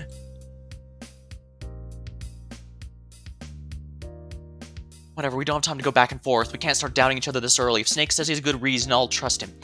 I appreciate that, Mouse. Know that your trust is not misplaced. Well, that settled, I guess goodness. Yeah, go ahead. I got a move called Steady Gallop. That's me move 3. That's it? That's it. So I guess it's just a better run, then. Simple, I like it. Oh, you look at that, Bunny. Up here's horse simply got a better version of your ability. Hey, I guess you're right. How unfair is that? Who's balancing this thing? I don't know, but maybe there's situations where it's better for your movements to be random. I struggle to think of a situation. I don't know if my ability's any good. It's called Sweet Sleep. It does nothing on its own, but lets me take 2 extra actions next turn. Hey, that could be useful. It's not exactly fast-paced or flashy ability, though. My ability is also conditional, although it may be of use to the group. It's called Monkey See, Monkey Do. It allows me to use any abilities used last turn as if they were my own.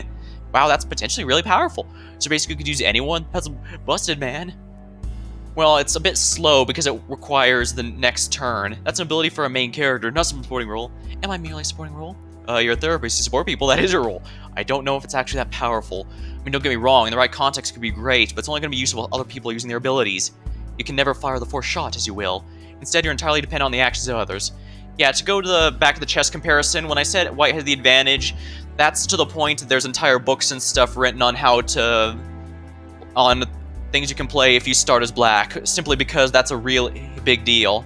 It's also, since I played a lot on this channel, it's also why Yu-Gi-Oh! Doesn't have the player going first draw a card. Only the second player, only the second player gets to start their turn by drawing a card. Start their first turn, that is. So, simply because going first gives you a very big advantage of initiative.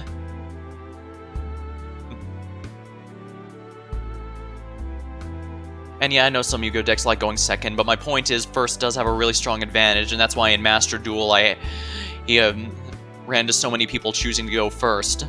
My deck just happens to be one that does well going second, because that was how I built it. But things get to a point where most people are using their abilities frequently. She'll be in a very powerful position. Hopefully it won't get to that point. Alright, I'll just get my ability. Man, you guys are gonna love this, seriously. You better start. Kiss my ass now, trying to win me over. Just get on with it. I got a thing called Encouraging Crow. It moves any other animal 4 spaces forward. 4, huh? That could be really good. You can't use it on yourself, right? Only other people. Yeah, well, I imagine people begging me to give the blessing. Seems to me like out of anyone, you're the one with the most supporting role in all this. Well, you know, they say if you shine brightest, you only shine bright. Slightly brighter than everyone else. We don't have time to try deconstructing that. Dog, please tell us your ability. Sure thing, not so much of anything. It's called Rabbit Leap. I jump over the closest person in front of me. By jumping, I mean I basically mirror my position in relation to theirs. Like if someone was 1 space, I'd move 2 spaces, but if someone was 3, I'd move 6. The ability's not great unless I'm really far behind, but then again, since I came in last in the moving order, it's basically a guaranteed 2 spaces at the very least. That's alright then, what can I say what I do? Sure, go ahead. My ability is Loser's Desperation for some reason. It's not a very good name, but it's a good ability. I can move 1 space for every person ahead of me, which means I can catch up if I'm far behind. Actually, considering you came in last in animal movements, it's not improbable you could use it to move 11 spaces. Maybe, but even if I got a lead like that, I can't do anything while I'm ahead. It's just worse than running when I'm in first. That's it. That's everyone's abilities? What was the point of that exactly? I felt like I was in class or something. It gave us peace of mind and a greater perspective. True, but I don't know if it answered the question of what we should do now. We all need to cross the finish line at some time, right? It's simple then. Let's promise to run every turn. That way we'll all move at the same rate and finish at the same time. Oh, I want you to listen to the damn rules. We've only got 12 turns across. There's 24 spaces to move. If we ran each turn, we'd only get halfway there. Oh, that's it then? We're screwed? Calm down, everyone. I'm sure we can make some sort of solution. We have a lot of abilities. We can work something out. Curses. We're really being undone by a stupid game. Who on earth put something this childish? Actually, I think I might know who the Jade Emperor is. What? For real? Seriously? You're not messing around with us, are you? So it seems I was not the only one to notice. Snake, you know too? What? Saying anything earlier? What good would it do? Good, I think I've got a right to know who's putting us through this bullshit. I don't think talking about is wise. Well, at this point, I think we're all going to demand to know. Monkey, who do you think it is? I'm not certain. However, this piece of evidence that strongly leads this conclusion. As some of you might have noticed, the Emperor had what looked like part of a butterfly tattoo raised on his hand. Monkey's right, I've seen that too. There's someone I know who has a butterfly tattoo on his body. This person is disturbed, someone I've warned about, a patient of mine. Who? His name is Brian Morris. Morris. Last name... Oh no! His mother brought him to me. She asked me to help him control his violent streak. Ever since his father was executed, he's been struggling. I swear I've tried everything to help him, but it will only make him angrier. Recently, he even stopped coming to sessions. I told his mother about this. I warned her their son might have some serious issues, but I never thought he'd amount to something like this. Morris, huh? Things are gonna start. Come together. Falsely executed? No, this can't be the same guy. Yo, who y'all talking about? You know this punk? What's going on? Brian Morris, son Aaron Morris, son of the man arrested and executed for the cold-blooded murder of his employer, Amadeus Bowen. Bowen was a huge deal. He was a CEO of a major entertainment company. Not many people were of more importance in our city. The chief of police, Oliver Bowen, but his brother Amadeus was one of them. His murder shocked the community, made national news. A heroic and beloved public figure had been murdered in his own office. Aaron Morris was arrested on the next day. The man claimed he was innocent. He swore it, across his heart and hoped to die. The case against him told a different story. His body was hidden in his personal safe, so discovering it took longer than expected, but was found when the time of death was quickly determined. It wasn't an exact time, but it gave a reasonable range. The only person who entered the victim's office during that time frame was Morris, and as numerous eyewitnesses would attest. And Bowen's death wasn't something that could be done remotely. He had to be strangled, bludgeoned, and then stuffed in a safe. There also weren't any secret entrances to the office, nor was it possible for someone to have been hiding in the office the whole time. That wasn't proof enough. The weapon used to bludgeon was found disposed of in a river. It had been disposed awfully close to Morris's house. Also, while much of the money had been taken from Bowen's safe was never recovered, the stack of bills with fingerprints was found in the glove compartment of Morris's car. Speaking of which, Morris's were recovered from the inside of the safe, a place Morris has no place in looking. More and more evidence kept stacking up. All this evidence, yet my father decided to defend him in court. My father legitimately believed in Morris's innocence. He began to prove his defense based on the fact that the footage from the camera had been erased. Digital logs showed someone used Bowen's MasterCard under the security and tampered with technology before Morris ever met Bowen. This defense came crumbling was revealed right before the murder. They'd gone drinking at the bar. The bartender testified that at some point in the night, Bowen dropped his wallet. After two left, came back and returned the wallet. Morris came back to return the wallet. Next morning, his secretary testified that Bowen's MasterCard was missing. Police determined the bar trip was the only reasonable time the MasterCard could have been taken. The biggest point of my father's defense suddenly turned to a damning story. Still, my father fought valiantly. He argued every possible point of uncertainty, hammered on how it was all circumstantial. Pleaded for the jury to understand the meaning of reasonable doubt. But in the end, it wasn't enough. Morris was found guilty, and the judge gave him the penalty due to a complete lack of remorse. My father died of an illness a few years later, around the time. Oh, I see. So it sounds like this person's extremely petty, since the actual defense attorney had already died. He decided, I'll just get the daughter. That's close enough to him. He said he lived a good life his whole life he was proud of, but in that hospital bed, he mentioned to me that one of his few regrets was being unable to say Aaron. In the end, despite the overwhelming flood of evidence to the contrary, my father still believed in his client, like a good lawyer should. Now his son Brian, who should have been a senior, was going out to take revenge, to avenge his father. Well, that's... Seriously, this is revenge for your dad's execution? I can't never bring up some father's obvious murder. Why would you take it on us, even as a criminal, one of the best of your life? Why'd you throw it all away, a hack-baked event, who couldn't even hide your identity for a handful of minutes? Why'd you take it on me? I got my father wasn't able to get your dad off the hook for his various murder? My father truly believed your dad's innocence, did everything he could. Now you're gonna take it on me? That's bullshit. You know it, Brian. Whoa, Mouse, I know you're angry. Hey, but calm down.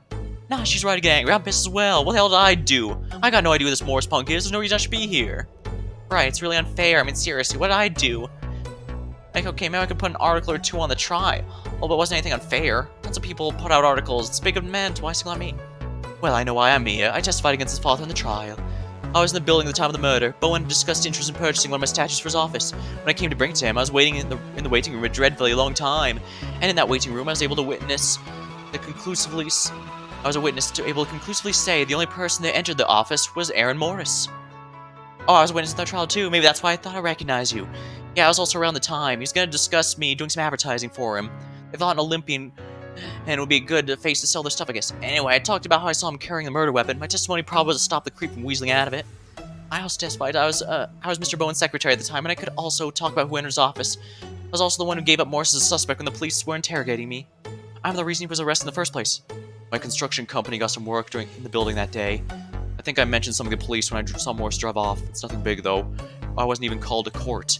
I don't know why it should have been big enough to land me here. You're in the same boat as me, my friend. The Brian Punk seems to not like people saying they saw the police. Is that really a crime? I went to Bowen to discuss the possibility of investing in one of my films, and I saw Morris pass by the building. Is that such a crime? I was never even brought into court. Shame too, because I was willing to give the performance of a lifetime to catch that devious crook. Yeah. I didn't mention how I'm connected to Brian. If I was a better therapist, I could have left him away from the path of revenge, not towards it. I've seen the kid around a few times. Maybe I could have talked to him too. You knew Brian? Knew was a strong word. Like I said, I'd seen him around. How are you brought into this? Easy. I run the bar where Morris took the MasterCard from Bowen. That testimony of mine shadowed the defense's arguments. I thank you for that, Ox. I am the prosecutor. For some reason or another, from one of my first cases, I ended up helping with the prosecution of Morris. Doesn't make sense why they'd have someone who was so wet behind the ears with such a high-profile, high-stakes case, though. That does make sense why Brian would target me. I was very good at helping that prosecution. It also makes sense why he would target me. After all, I was the one who arrested his dad. Wait, Bunny, you're a cop? Guilty as charged. I was almost certain I recognized a number of you. This would explain why. Honestly, I should have caught on sooner. I guess I was too distracted by the insanity of it all. Gotta say, though, I'm honored Brian decided to choose me. His choice of targets confuses me a bit. Some of these make sense, but for a bunch of you people, surely there were better targets. Dog's totally right. I can take the judge, for instance. There are a bunch of people who said they saw him applying the death penalty for a single murder wasn't necessary. He's been accused of succumbing to police pressure. Who cares about any of that? The kid's a complete nutcase. Through and through. For the record, I did not end Pig's testimony a bit early. Rooster just showed up there. I'm guessing to show that he interrupted her. Trying to psychoanalyze companies going to a psycho with a head case, and you'll end up as crazy as them. It's an incentive thing. Hey, I think there's a great discussion about how we talk about mental illness to be had here, but the bigger point was right. We've been going on and on about why we're here, but that's not going to help us get it out. We need to focus on the current problems. We can save worrying about all that other stuff for later. Bunny is right. The issue we had before getting completely sidetracked is how we're all going across the finish line at the same time. We have a lot of abilities, right? There should probably be some way where we can combine them all to get us to the other side quickly. That seems to be a recipe for disaster. Any solution found to be a complex, multi-step process with much room for error or betrayal.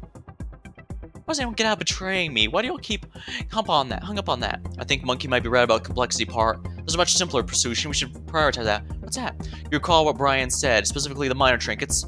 Oh, I understand what you're saying.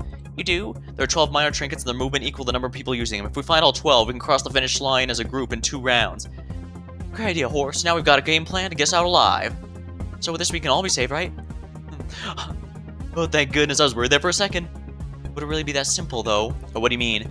Nothing much. I'm merely pointing out the fact that this solution is, well, rather basic. No offense intended, but a child could have worked it out. I question the point of all if it was to be solved so simply. What's your problem, Snake? Why do you have such a downer? I'm not being a downer. I'm merely pointing out a particular oddity. Do you have a better idea? No, I'm not dismissing the plan. Then what are you doing? Raising a thought. So Jack shit's the answer, then. He's right, though. Would things really be this simple? Hey, what if the minor trinkets are super duper hidden? Like, there's no guarantee we'll actually be able to find them all. Things could all fall apart. calm down. As always pointed out, with the trinkets, it will only take 2 rounds, right? We have plenty of time to search, and the school isn't very large. Let's first try to find them. In the meantime, I suggest anyone concerned think of a backup plan. Sounds like a plan. Where should we start looking, then? Actually, we should make a move. We've been talking for a while, and round 1's almost over. Oh, wow. Good catch, Bunny. Everyone split up and just click run, right? We'll come back here. We'll start our search. Alright, let's do it. With a discernible game plan formed, everyone split up with a sense of purpose. This is also where we'll find out how many can be trusted. Strictly speaking, I wouldn't be surprised if the first round or 2 has everyone just doing the same thing properly. Just because if anyone uses an ability or moves more quickly, they will immediately get a target on their back. They can't be causing too much already. Zero Escape 2 did kind of have that, but there was only 3 rounds of that game. So, well, kind of. It's long story short, with so few rounds, someone showing their hand a bit early, it wasn't as big a deal because of the less rounds. But with 12 rounds in this game, showing your hand too early, it will absolutely be a problem for you. Certainly felt like we had a real chance of pulling this off, but Snake was right to bring up concerns. I was burdened with a general sense of unease, a palpable anger at Brian. How ungrateful could you be? Ridiculous. But no, I couldn't think about that now. I need to focus on moving forwards. Turn my tablet and press run. My move input, I went to the cafeteria. The others gathered. Everyone just ran, right? Nobody tried any tricky shit? Please. There'd be absolutely no point to that in this early stage of the game. Well, I suppose Pig might panic and hope for an early 11th space read. What? I'd never do that. Settle down, will you? It'll all be confirmed in a second. Just as Ox said, the speaker's round 1 has ended. Now let's see how the race has progressed. Rat has run.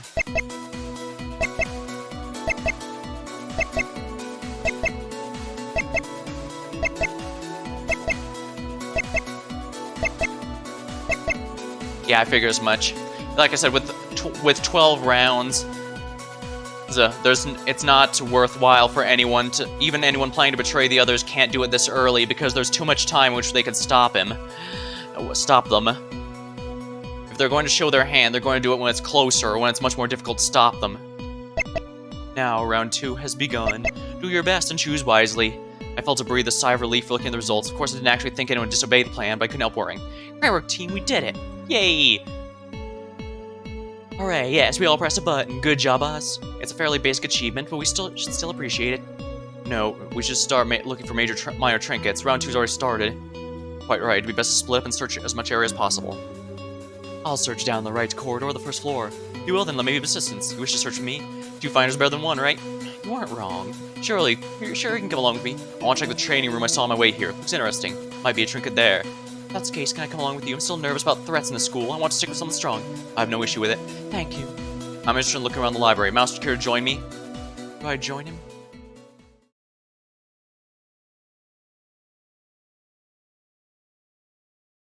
Alright, this is actually going to make a difference, so...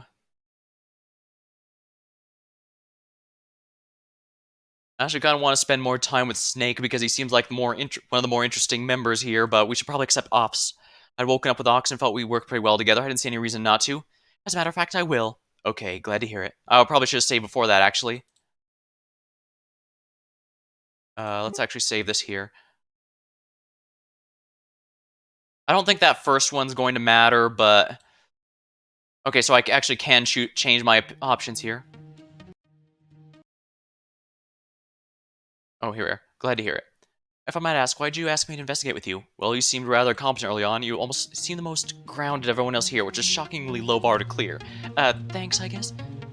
So, Mouse going on? It's great. Now we can quit talking about searching and just start searching. Yeah, let's do that. The rest of us can split over and look around. Oh, and everybody remember to input your moves and reconvene here before the round ends. Got it. With that, we all spread out and began our search. Ox and I made our way to the library, which wasn't far from the cafeteria. So, Ox, why do you want to search the library? There are a few reasons. First, I prefer not to stray too far from the cafeteria. For another, from what I saw, the library seems like a rather large room, so searching it early might be useful. More importantly, however, the library is often symbolic of information, of learning. It's unclear how much thought the Jade Emperor put into all this, but it's possibly put something special there. It'd be fine if it were a trinket, but I'd be more interested if you left us some useful information. That's a lot to think for the first place to search. I try. You actually think Brian leaves special info in the library, though? Seems like a bit of a stretch. It's indeed a stretch. There's no harm in checking it anyways. After all, we have to search everywhere eventually. Alright, I guess we should start looking in here then? Let's. Just like that, we began to search the library for anything out of place. Ox was right. They identified this place as a rather large room. There was even a separate room connected to the library which stored even more books. With a lot of ground to cover, we began looking through the rooms for anything out of the ordinary. Ox was very no-nonsense. He didn't speak at all. Well, that's fine with me. Even the silence was a little creepy. It was important to focus on the search. After a while, I noticed one of the library's computers was locked. Normally, I'd write the whole thing off, but why was this one not shut down like the rest? Mouse, I think I found something. Could you look at this with me? I walked over to Ox. What is it? This book doesn't follow the proper Dewey Decimal System. You noticed that? I was looking for something specifically like that. I opened that and found this. Small black disc. What's that? I'm not sure. First of all, I thought it'd be an item, but there doesn't appear to be an input code, which the Jade Emperor mentioned items have. Oh, that's a bummer. What exactly is this? The book actually had the center of its pages cut out, turning into a makeshift hidey hole. That's kind of neat. Kind of cliche. I've seen something like that in a number of cases at this point. Brian wasn't really original in his hiding spots, was he? That's what you're gonna nitpick in all this? Anyways, there's also a weird message read inside the compartment. I've stolen blood from my kin. Ew, weird. Weird indeed. And what that could mean? I was telling you about it, hoping you would. Sorry, I can't think of anything. There's an impasse. But there's definitely something, right? Perhaps get some herring. Seems elaborate for red herring.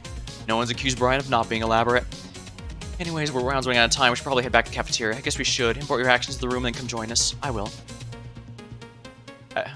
Once he was gone, I pulled out my tablet and turned it on. No need to think much about choice. I just hit run. Alright, so it's not letting me choose. So it's not going to be like Zero Escape 2. Pretty much everybody had gotten back at this point. They were discussing the results of the search. I couldn't find anything. Me neither. Or are we doomed? Is this it? I thought I'd at least be able to find one. Have no fear, citizens. Team Rooster secured a minor trinket. You guys did? Hell yeah, that's what I'm talking about. Oh, looks like I wasn't the only one to find those things. Dog, did you find a minor trinket too? Yep, wasn't that hard. Just had to solve a simple problem. That's so careful. On pace or getting out of here.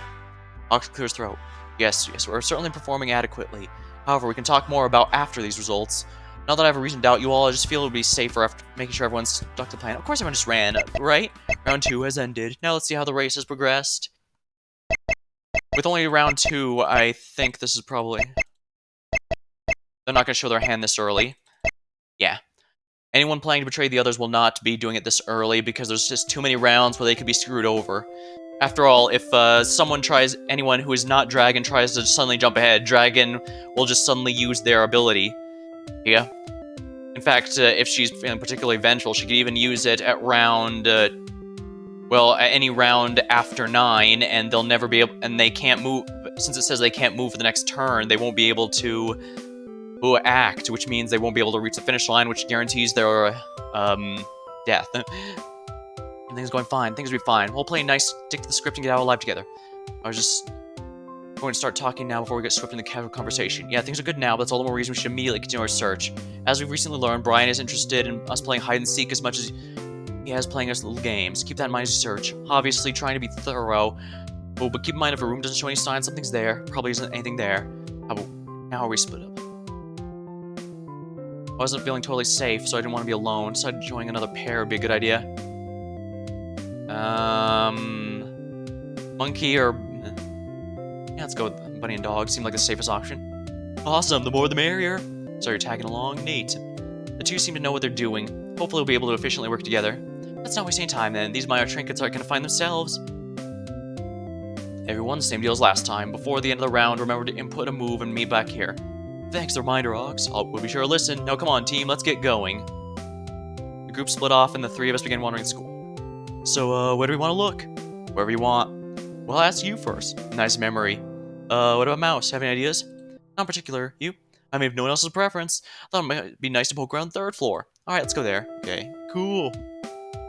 Without much resistance, we made our way to the 3rd floor. Once there, we tried looking for a good room to check. Except Dob didn't look like he was searching too hard. It looks like he was singing absent-mindedly. You have so many relationships in life, only 1 or 2 are last. You go through the pain and strife, turn your back, and they're gone so fast. Oh yeah. Dog? Oh, so hold the ones who truly care, and they'll be the only ones there. When you get old and start losing your hair, can you tell me who will still care? Oh crap, is he singing the opening to the, Where in the World is Carmen Sandiego game show? What kind of songs does he listen to?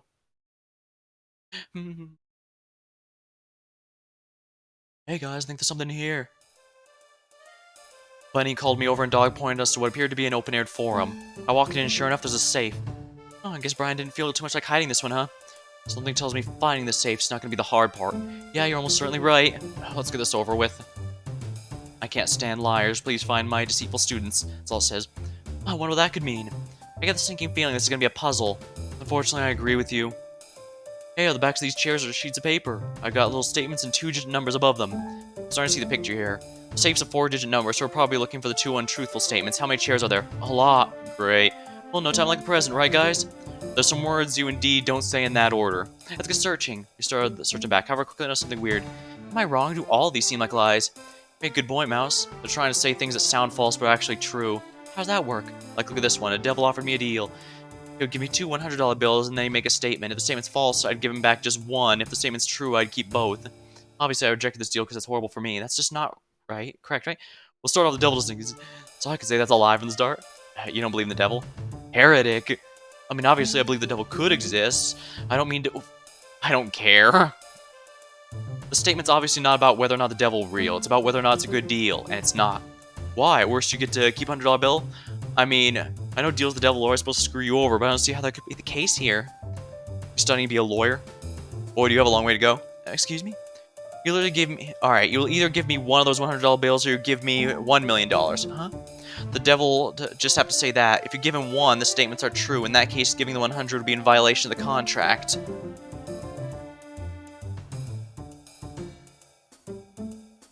If you give him one of the $100 bills, the statement is true. In that case, giving the $100 bill would be in violation of the contract. After all, if the statement is true, you have to keep both bills. But if you didn't give him one of the $100 bills, you have to give him one of those $100 bills, looping around to make it true. The only thing you can do without violating the contract is to give $100 million or whatever the other condition he specified. I guess you're right. Nice sleuthing, dog. Hold on, that's one thing. There's a lot of impossible statements. Look at this. The boys in my school are more likely to get detention for getting caught making trouble from Monday through Thursday than the girls. The boys in my school are likely to get detention being caught making trouble on Friday than the girls, and yet, Monday through Friday, the girls are more likely to get detention caught than the boys. Isn't that a blatant contradiction? How's that a contradiction? The boys are more likely to get caught making trouble on a given day, the girls are more likely to get detention? It's a matter of averages. Let's say Monday through Thursday, the odds of getting detention are 95% for boys and 90% for girls. The teachers don't have time for the kids' shit, but on Friday they're more generous, the odds decrease to 15% for boys and 10% for girls. Now, boys are rambunctious, and the idea they're almost out for the week makes them act out. They'll get caught up for trouble a lot on Fridays. Girls, on the other hand, might be more even in their troublemaking, therefore the majority of times they're caught hands up on Monday through Thursday camp. If that's the case, statistically speaking, girls are given attention upon being caught more often, just because the majority of their cases happen in the period where detention is universally more likely. Simple. It's not that simple. You're starting to make me feel bad. Not my intention. Look, it's the same trick for all these puzzles. You can't buy into whatever the student's trying to say. If you just look at the facts written, not the story they're trying to tell, you're less likely to make false assumptions. The last riddle was never a contradiction. They just gave 3 facts up to you to figure out which could actually mean. Man, you're really smart, dog. We're so lucky you decided to join us. Just drop already. What? If the friendly face exhausting me, it's gotta be a pain for you, so just don't. What are you talking about? I know Bunny from his boss, Chief of Police Bowen. Wait, but... Dog's ex-police and he's drinking buddies with old pal Bowen, huh? What's this about? I just couldn't handle the tough work and see all the horrors it brought, so we decided to turn to the bottle. Got to the point where he couldn't keep working on the force. Instead, he opened up a place where he could see the worst alcoholics in him and feel better about himself. Hey, now, far you know I left because I didn't want to be complicit in the shit show the force has become. Ah, do you expect him to buy into that when you're still buddy-buddy with Bowen? Yes, you're right. Complicit? Long story, not worth the energy. And I don't know what you think about me, but I doubt you have anything to substantiate the fact I'm faking anything. Of course I got nothing substantial, but I know your record. From what I recall from my time on the force, there aren't any cops like you who are authentically this people-pleasing. Just my 2 cents. On account of the fact no one asked, I'd like to keep that shit to yourself, unless you got something of substance to say. Sorry, I think I got a little intense there. I think being trapped here is getting to me. Anyway, let's start work on the safe puzzle. Time's ticking. On that, the increasingly tense atmosphere vaporized, went back to looking for genuine lies. I saw a few seemingly, figured out they were true, standard stuff, but then I crossed a statement that struck me as odd. I'm blind, however, if you give me any pile of coins, tell me how many are heads up, I can 2 piles the same number of heads up coins. Remember, dog's advice, and realize something. However, if you give me any pile of coins and tell me how many heads are up, I can make 2 piles.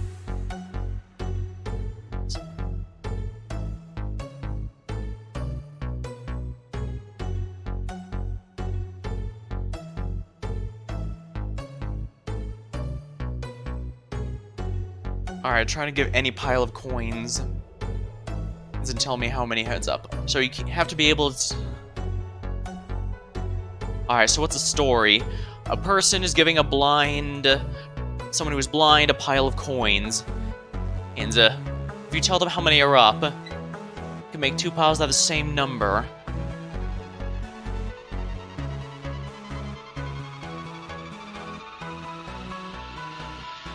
So if the person is lying, then it could also lie, so... If you look at a pile of coins equal the number of heads up and flipped all of them, you'd always have 2 pile. If you took a palm equal the number and flipped all of them, you always have 2 piles. That wasn't a lie. Good thing I didn't falsely claim. A bit later, Bunny pointed out he found them. He tried inputting the numbers, and sure enough, it unlocked. What's inside? Appears to be a bell. There's a scripted number on it. You forgot this piece of paper. The second caw. Use this item and it will act identical to the last item activated. A major trinket. It's an echoing effect. Basically, it can copy any other item used. That means it's as good as if we found a minor trinket. Yeah, good look. Not bad. We spent quite a bit of time trying to solve this puzzle, but in exchange we found a minor trinket. If this... A major trinket, actually. Because it's a major one that can copy a minor. If we... this rate, we'll be out of here in no time. Anyways, time's starting to get low. How about we input our actions in return? I don't want to do that. You know, I can just say... Sure, right? Where's the fun in that? You have fun answering simple questions in seemingly roundabout ways? Marginally so. Neat, now let's do the thing I just said. We left the forum and went to different classrooms. How much thought I just pressed. No reason to do anybody else, right? Pretty much everyone else gathered. Well, the rule of 3 means that if something's going to go wrong, this might be it. You don't believe the good news. Our 2 minor trinkets have been found. In no small part thanks to yours truly. You're welcome. We actually found a major, but it can work like a minor. Yes, it's all very well and good. Now could you all be quiet? They're about to show the race results. Why does it matter? Isn't it obvious what they'll show? Better keep a close eye regardless. Round 3 has ended. Now let's see how the race has progressed.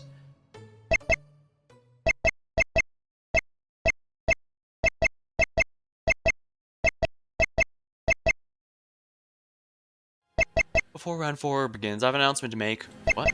There's no additional rule I have yet to inform you all of. A quirk of the race, if you will, you may all be interested in. No doubt those of you who check the information will have noticed you each have a personality assigned. From rat to pig, you each have a personality unique to you. Most of you probably dismissed that, and for most of you, that was the right choice. However, for 2 of you, the personality is a very important variable. First up, I'll talk about Victoria's personality. Yeah, the victorious personality wants to finish the race in first place, just like everyone else. However, that person isn't content with a shared victory. For this person to be satisfied, no more than 3 animals can tie for first. If this condition isn't satisfied, the animal personality will be treated as if they've lost. They'll be punished accordingly. Wait, but that means... Are you kidding? That's crazy. No. The other personality is the defeated personality. Unlike others, this person doesn't actually wish to win the race. The animal with this personality wants to be in last place when the race finishes. If that happens, all animals except the possessing the defeated, and those possessing the victorious, will be executed. However, the caveat is not applicable if the first place is a tie between 9 or more animals. Oh, what a farce. Does this guy think he's screwing with us? I apologize for making these rules clear from the start. I fear you might not think this would be good information to have from the start, and you know, you're absolutely right. Therefore, to make up for keeping you from this now, this round will be extended by 15 minutes. Use that time to regroup, and as always, choose wisely. This couldn't be happening, right? There's no way. Yeah, he's basically guaranteeing there's 2 people who are required to betray the others. There's no way that was unintentional. He let us foster a false sense of peace, then when we were sure about our safety, he introduced this bullshit rule and forced our hands. Now no matter what, at least 2 people have to die. I thought they said if we did everything right, everyone could escape. That was our fault for believing the psycho for 1 minute. Is he serious? Probably. We're gonna die, aren't they? Everybody, calm down. We can't descend to madness just like this. First off, people the victorious and defeated should just admit it now. It's best for everyone. You moron, think they'd be out themselves like that? They're not that stupid. It's not stupid, it's noble. Think about it. Think about it. Either 11 people could die or 2 could. Which sounds better? Confess now, make sure you're honored. That's serious after your death. That's seriously your offer. It doesn't sound worth it to me. Criticizing the offer? What, are you one of them? Nah, no way. Trust me, if I had one of those personalities, I'd admit it. Why would I hide? Because you want to survive? Yeah, see, I'm not hearing a good reason. Oh yeah, because remember, we found out he's a raging alcoholic. So, with that in mind, no wonder he's so chill about this. He actually doesn't care about his own personal fate. That's why he'd be fine. Your personality, please speak up now. Obviously, no one's gonna blame you. I just want to come to an agreement. However, if you don't speak up, we'll have to treat you as an enemy. Please. Those words, silence came. No one even dared cough. It's as if you could breathe. I was hoping things would be resolved. However, it didn't seem as if we'd be so lucky. Monkey. Everyone actually remembers their personalities, right? It wouldn't be too odd for someone to forget such a seemingly useless detail. It's possible the defeated and victorious don't even know it themselves. Actually, I'm not super sure what mine is. I mean, I remember correctly, but I'm certain, you know? Maybe I should go check. Like hell you don't remember. It didn't happen that long ago. But Dragon, what's the harm in letting people go check? Better safe than sorry, right? I think letting anyone retreat the stage would be unwise. The flaws are twofold. First, it allows time for those with secrets to hide, to compose themselves. At the moment, they're still flustered, more likely to slip up. Additionally, letting them walk away and think by themselves will give them time for justification. So the conscious mind is awfully effective at convincing the conscious mind of what it wants using sweet-sounding arguments. Yeah. Yeah, that's why a lot of people have with their minds convincing themselves they're terrible no matter how much people might try to tell them how awesome they actually are. Indeed, even I've suffered from that problem. Like, remember that Courage the Cowardly Dog episode, Perfect? Yeah, I've been through that. It's rather impressive just how much your mind can pull seemingly logical arguments that will convince you that whatever is actually the case, even when it's not. Sure, someone else could easily deconstruct that argument on the surface, but if it's in your head, then you don't have help, do you? They're saying the best way to make a man murder someone is to give them a good reason and give them time with nothing to do but think by themselves. There's a saying that the best way to make a man murder someone is to give them a good reason and give them the time with nothing to do but think by themselves. That sounds like a bit of a reach, Snake. No, Snake's right. No one needs to check their tablet because no one needs to know their personality. It doesn't matter if you're affected by this motive or not, your actions need to change. I'm sorry if this sounds callous or dismissive, but the simple fact of the matter is we must prioritize to save as lives possible. If we let Brian murder two of us to secure the safety of the rest, it's a trade we have to make. This isn't preserved for speaking. Technically speaking, the defeatist personality will still survive if 9 or more people survive, so technically only the victorious will win. And unfortunately, I think Rooster's got the victorious one, if only because he seems built for it. I swear I'd make that promise was affected by the announcement or not. So then what's the plan? Then again, maybe that's too obvious. So, after all, just because he's boisterous personality doesn't mean the actual one. I mean, as far as we are personally aware, Mouse is not a deceptive person, even though the mouse itself is clearly, very devious in the original story. Although, it could be us that's the victorious one, actually. That would technically be the most frustrating one, because working around a single antagonist is rough. Well, this is a story with branching paths. I mean, I don't need to look up anything to know that's the case. It's based off Zero Escape and Danganronpa, Zero Escape and Danganronpa, which have branching paths, so the plan hasn't changed at all. We're gonna find the minor trinkets, we'll all reach the finish line the same. Isn't that a super duper bad idea not change anything now we know the personality types? Now there's a good reason for someone to betray us. And how exactly do you propose we go about doing something like that? We've heard everyone's abilities. There's no quicker way than moving all of us using minor trinkets. If the victorious tribe tries to get Heathers before we begin using them, we'll immediately know their intentions. From there, the group can work against a common enemy. Stop. Once we get all the minor trinkets, we can make the finish line in a matter of 2 rounds. If the defeated doesn't activate their trinket, more than 9 will receive a joint victory, and so their immunity will be forfeit.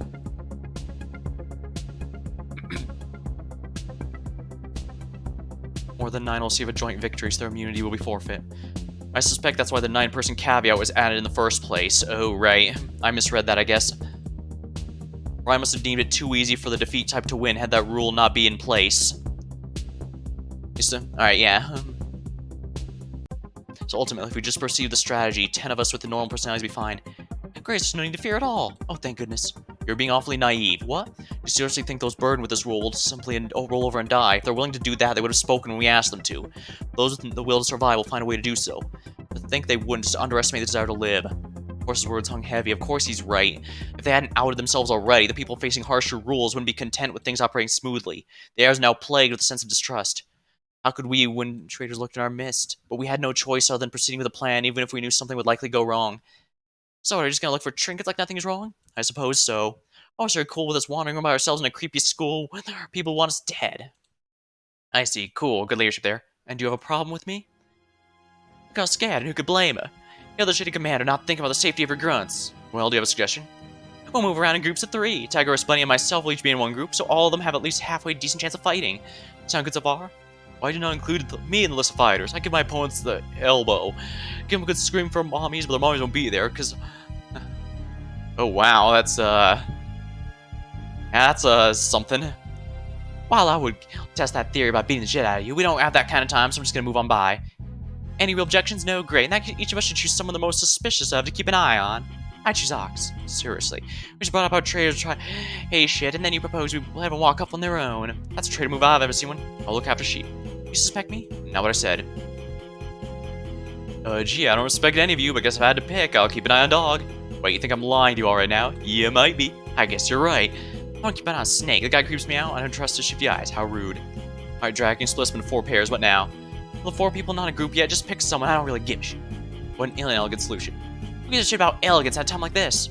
I get along swimmingly with Tiger, and Snake seems like a nice fellow. Those two should make fitting partners. Well, great to have you on board. It'd be wise to pick a group without a traitor. With that in mind, I believe the safest choice would be a horse and sheep. Ah, thank you. Don't worry, that's not a compliment. I realize if I keep doing nothing, I'd be a group without a say. There's only 2 left, so I have to pick now. What? More bunny and dog might be interesting, since those guys are in the force. I don't think Ox and Dragon are hiding anything, so let's continue. I'll go with bunny and dog then. Hey, great to work with you some more. Whoopee. Guess that leaves me with Ox and Dragon. Oh no, I should have picked something sooner. Hey, what the hell is that supposed to mean? To speed things up since time is more of the essence, I say we only reconvene the Katera once every 2 rounds. Sound good? Sure thing. Nobody gave a shit about that in the first place. I don't. Ox drop it's not worth arguing. Fine. So let's find out everybody the situation works, right? Let's do this. Alright, let's get searching. We can totally do this. Now that's the spirit. Let's kick Brian's ass for thinking we can be messed with. Yeah, just get searching. We don't have time for this shit. Just like that, our 4 groups split up. So where do we want to look? Any ideas? No permits here. None here. Well, it worked out when we checked the 3rd floor. Why don't we try that again? Same here. Alright, guess we're decided then. And the 3 of us walked up to the 3rd floor. Then we walked around the area for a while to find a place that looked like it might house any items. We came across what happened to be a commons for students to relax. It was the type of place Brian liked to hide items. And sure enough, it didn't take too long until Bunny chimed in. Hey, I found something. He was standing next to a vending machine. Dog and I ran over. What is it? There, look at the drop-down area of this vending machine. How's that about? Cards, die, darts. Is that a whip? Seems like a fun time. There's definitely an item down there as well. So let's reach in and grab everything. Something tells me if it was that easy, this guy would have already done it. Yeah, dog's right. Unfortunately, the drop-down area is blocked off. As an example, he tried to push his hand only for the flap to remain firmly in place. What's going on? Look down there, there's a blocker. Pointing at the vending machine. I noticed an extended metal rod pressed against the back of the machine and flap. So that's keeping it open. Yeah, what a pain, am I right? So what do? I don't know. Maybe we could try shaking the machine? I think we'd need someone like Horse or Tiger for that. Wouldn't we be able to dislodge the blocker if we hit it from above? I mean, if we could hit the blocker, we'd have done it already. I can see a way. Huh? Oh, I get it. We need to order something at the vending machine above it. Bingo. Those cookies are right above it. If we order one, I'll be able to dislodge. Good thinking, dog. Anyone have $1.50? Plenty fish round. Sorry, I got nothing. Make it a practice not to keep cash on me. It attracts the wrong types. I got nothing. Yeah, I myself haven't kept too much cash on me. It's just more convenient to have cards, although I guess to be fair, even when I was back at technically my second go at college, there were machines that took cards. Granted, it does mean if the machine ate your money, you'd have to call a number to get the refund, and believe me, I'm pretty sure they made it require those steps. Well, no. I think I had to go through a lot of steps to get it refunds, but you can bet I certainly went through that. Sometimes it feels like the reason they have extended steps is just so that people give up and just say, whatever, it's just a few cents. Am I just that petty? Maybe. So we just sunk. Brian wouldn't set this up only for us to be unable to beat it. If we don't have change, there has to be cash around here. Let's search. Couch, cushions, sheets of paper everywhere. I bet if we work hard, believe in ourselves, we can find $1.50. Whoa. Energized, start looking for any dollar bills or quarters. Didn't take us long to find our first lead. Found a corner of the couch. Found one on the pencil sharpener. Keep looking. 4 long week. 6. Great work, team. Now we can stick at the stupid blocker. You think this is gonna work? If it's your idea, it'll work. I put the money in order of the cookie and knocked the blocker away. Score! All 3 of us went in and fished around the drop-down area. Bunny picked up some of the game items. Dog got his hands on the cookie, and I pulled out the whip and tag. Whoa, what are you doing that, Mouse? Examining it. The whip was out of place. I've had to guess this was the item. Sure enough, when the tag said the number had the number printed, it was an item. Turned it and began to read the rules. Taming whip. Use this to whip anytime on another untamed player. By doing so, you're challenging them in order to tame them. Once the challenge begun, the round timer stopped. A list of games will appear on the challenge player's tablet. They have the right to choose any game listed. Players then play the game with the Jade Emperor observing. Any player caught cheating will immediately be executed. Any participant that in any way interferes will be executed. If the challenger wins, they successfully tame their target. In that case, player's tablet no longer could be active, and a new option to be added to the tamer's tablet which allows them access to the functionality of the tamed player's tablet. With this, the tamer can now control the player's actions. If the tamer dies, any people they've tamed will die too. On the other hand, if the challenge player, the tamer fails and ends up dead. In other words, a failed attempt will result in the execution of the tamer. Wow, that's pretty powerful. Seems like it'd be useful, doesn't it? If we used it properly in the group. Dog interrupted by yanking the whip out of my hands. Hey! Look over the whips and enter the nearby empty room. What are you doing? Attention, dog is currently attempting to obtain horse. During this challenge, round's timer has been paused. Know that any participant that anyone interferes will be instantly executed.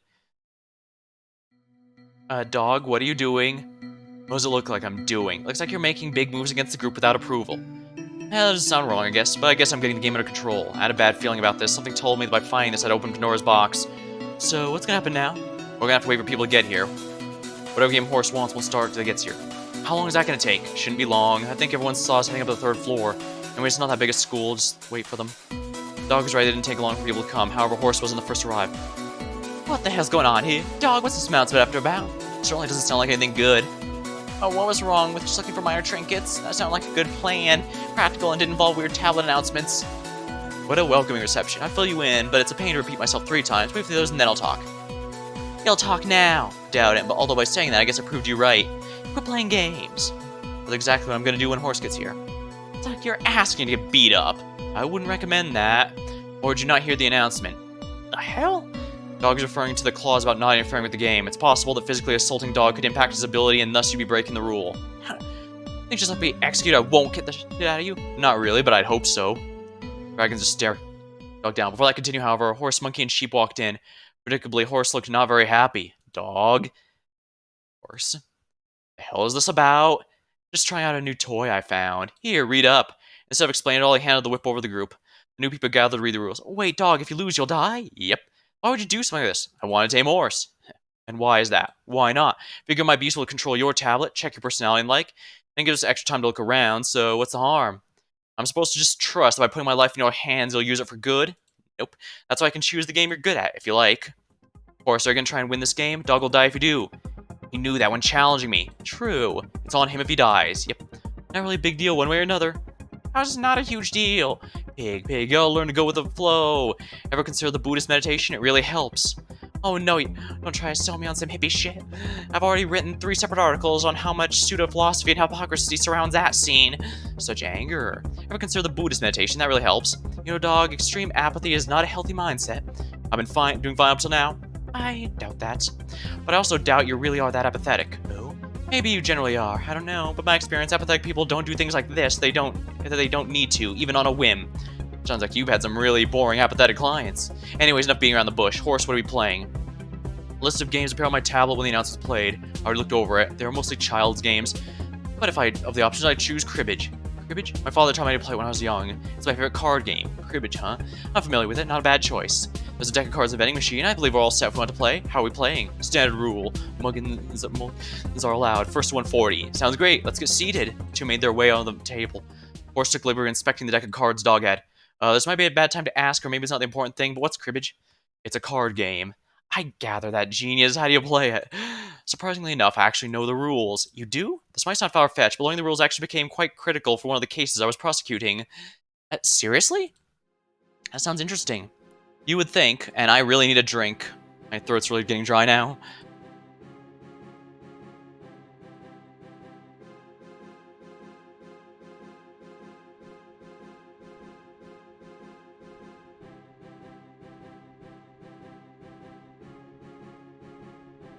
Anyways, the point is I know the basics. Like pretty much every card game, there's a dozen variations, but here's the basics. Every round, a player draws 6 cards, also a separate community card shown face up. They choose 2 cards to put in the crib and hold 4 to play. Then they take turns placing cards down approaching 31. Face cards count as 10, aces as 1. If a player can't place down another card without bringing the total above 31, a new stack is formed. All the while, players score points based on various things. A point if you play a card the opponent just played, bonus points if you get 3 or 4 of a kind in a row. Points if you play cards in a sequence, points if you play a card which brings the stack's total of 15, points if you're the last person to play a card, bonus if you play a card that makes it directly 31. After the hand's played, both players take their 4 cards back and score them. They can use 4 cards in the community card to look for things like pairs, sequences, or unique ways to add up 15. In rare cases, there could be a flush with 4 cards in the same suit. If your opponent overlooks a point, you can call Mugen and take a point for yourself. After that, the crib is scored using the same rules. Every round, the crib score counts for changes. So the first round goes a horse, next we go to dog, and like they said, the first person to reach 140 wins. Wow, that's pretty complicated. Most games do when you just explain them, but it's really simple when you start playing it. Well, at least they don't worry. It's still less complicated than having to explain Yu-Gi-Oh to someone new. What the hell's a pendulum? Basically, it comes down to two things: how you divide the 6 cards you draw between your hand, and how you play the 4-card hand. Experienced players never miss a point opportunity, so muggins will almost never come into play. It's more about focusing on how to score, and more importantly, how to deny your opponent from scoring. Alright, thanks for the explanation, Ox. Now I can follow the flow of the game pretty well. While Ox was explaining this to me, Horse and Dog began to play. Horse sat in his chair stiffly in a determined look. Dog, on the other hand, leaned back in his chair and had a slight smirk on his face. Still, in these early rounds, Horse took quite a lead. In just 2 rounds, he had up to 12 points. Guess I didn't have to worry after all. Yeah, this looks pretty bad, but if you expect, I'm still getting the groove of things. Gambling's all about feeling the flow. Sounds like the mantra of a gambling junkie. Or possibly someone with Astral supporting him. And cribbage isn't gambling. Just then, Snake and Tiger walked in. What's going on here? Game of cards, eh? Certainly is an interesting turn of events. We explain the events and what happened. Oh my. Dog's gone rogue, huh? Figures. Low energy guys like that end up taking an easy way out. He's playing for his life at the moment. I'd hardly call that taking the easy things out. Actually, if used properly, this major trinket could be massively useful. If there was someone trustworthy enough, everyone could agree to lose to them and let the trustworthy pillar find out who has the special personality. I don't think people... you don't think people be eager to willing to trust their life to someone else, do you? There's also no guarantee the traitor wouldn't pretend to throw the game and instead win, killing the trustworthy pillar. Valid concerns. Hey, where's Rooster? He's pretty interested in the challenge business. He said the round was going to be paused and use that time searching for more trinkets. Hey, it's not a bad idea. I walked over to Horse and Dog. Both of you hold on. What is it? How about you guys take super long turns, and while the timer's paused, the rest of us find all minor trinkets, as I proposed for Miller Boys. Not so fast. I'm watching these games. If I suspect the players are intentionally slowing things down, I'll execute them both. Hey, that's not fair! Don't try to abuse my items. They should fill their intended purposes. Damn. Nice idea, though, Mouse. Yeah, well, thanks. At any rate, I should take advantage, right? Okay, you have a good game. As for me, I'm going to spend time searching for minor trinkets. Good idea there, Mouse. Make the most of the time you have. Do whatever you want. Right now, all that matters is this game. That's a spirit horse. Keep up with a good fight. With that, I went down the second floor and started looking through classrooms. By not being there, it's entirely possible we could miss the execution of Dog. If Horse beats him. If not, well, he'll probably just announce what Horse's personality is, and nothing bad will happen. So hopefully. There's just a free time on the clock to find trinkets. Why weren't there more people taking advantage? A few minutes later, I heard an announcement. Attention, Dog is currently attempting to tame Tiger. During this challenge, the round's timer has been paused. No any participant in any way will be executed. Damn, Tiger 2? I guess that answered who won the cribbage game. Horse had a good lead. What happened? Dog must have gotten lucky. Why was he also challenging Tiger? He probably had a good reason. I was determined to make good use of the time. I kept searching. Attention, Dog is currently trying to tame Dragon. During this challenge, the timer has been paused. Dragon 2? Damn, he's on a rampage. Surely he'd be worried about risking his life this many times in a row, right? Why is he so desperate to put people in his control? Or perhaps the group decided to throw games? When we look at that light, the whip is one of the greatest investigating tools there is, so we trust Dog. I'll learn the story later. For now, I need to search trinkets. I'm looking for hidden trinkets. However, I was going through a familiar face walked in. Horse, what are you doing here? What's on your face? Instead of answering me, he approached. He gave him a look. What are you... Before I could even finish, he grabbed my throat and tried to get him off me, but it was so many times stronger, it was powerless.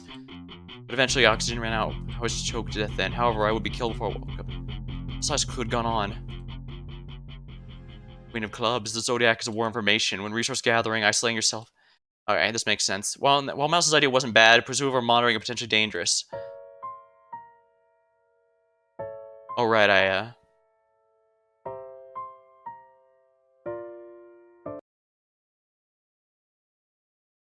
Alright, I guess I need to rush here. I really can't speed this up.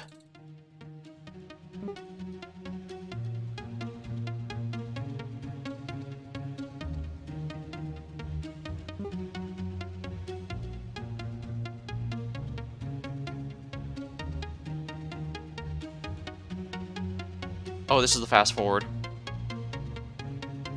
I'm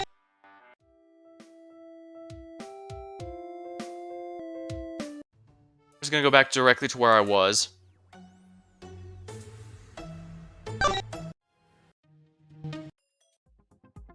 Alright, so good. It's not a complete skip, but it does at least, but the good news is it does at least let me skip to what I've already been through, which is good. So it's not as good as Zero Escape, giving me an exact timeline to follow. While looking for trinkets made sense, I had unease. Dog was casually using a major trinket that could lead to his death. Something wasn't right here. I had a feeling the whip would be central to the whole race. Ignoring it to find something like a short-sighted plan, so instead took a few steps back. Aka's explanation helped me follow the general gist of how things were going. Slowly but surely, Dog regained the ground and struggled. There wasn't any major round, but as the game played out, he started to take the lead. A few steps away from the action, Ox spoke to me in a hushed tone. Fascinating. What's that? The game? It's interesting to watch, I suppose. No, not that. It's something I've noticed about how the game's been played. If you notice, every round, Dog puts his card in the crib after Horse does. And I mean consistently. And this is despite the fact Dog usually making his plays faster than Horse. And it's making me think why he's doing that. I have a theory. The longer the game goes on, the more Dog's been winning. I don't think it's possible, but he might be slowly marking the deck. What? Explain why he's waiting for Horse to decide what cards are going in the crib to make his own move. Typically, card marking is a process that happens on the deck beforehand. Subtle tint work or juice dust can tell cheaters exactly what cards are where, and it's practically imperceivable. But I think Dog might be doing his own practical card marking by just scratching and bending in specific places. Isn't that crazy difficult to remember? Hard? Sure, but far from impossible. Hold on, man, that'd be cheating, right?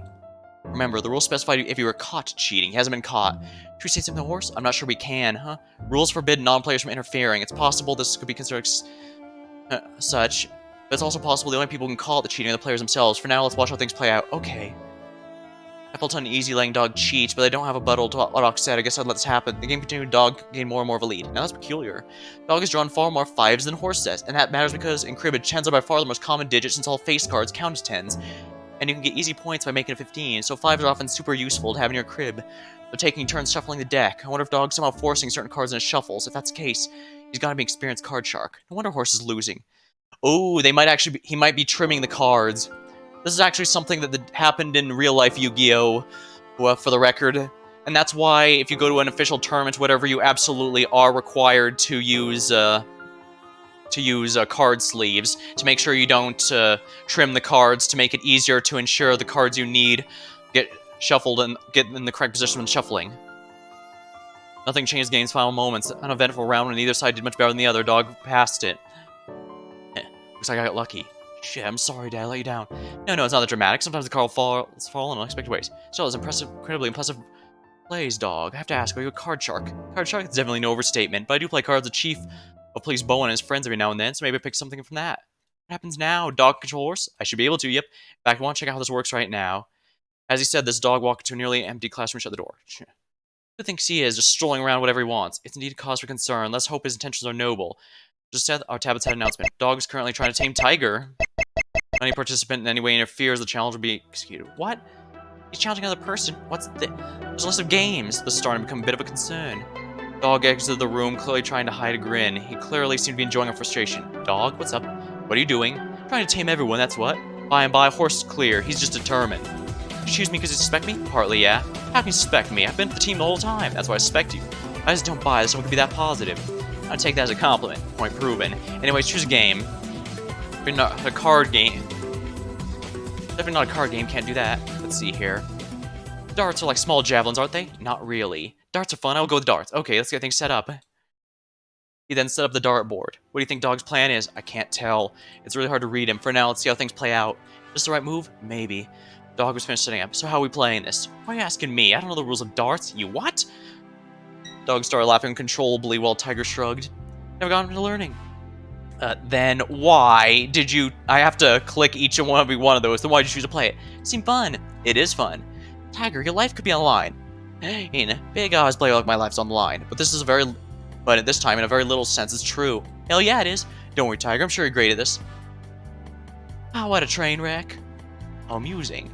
Since you're novels, make a short and simple game. Basically, we'll each throw 3. Each dart will score points based on the section it's in. Landing this outer ring will double whatever section's worth, and landing in the middle ring will triple. Landing the center is 25, and the inner circle is 50. Simple as that. Alright, I got the gist of it. Could I have a couple practice rounds before we start? I don't see why not. Cool. Then Tiger began to throw.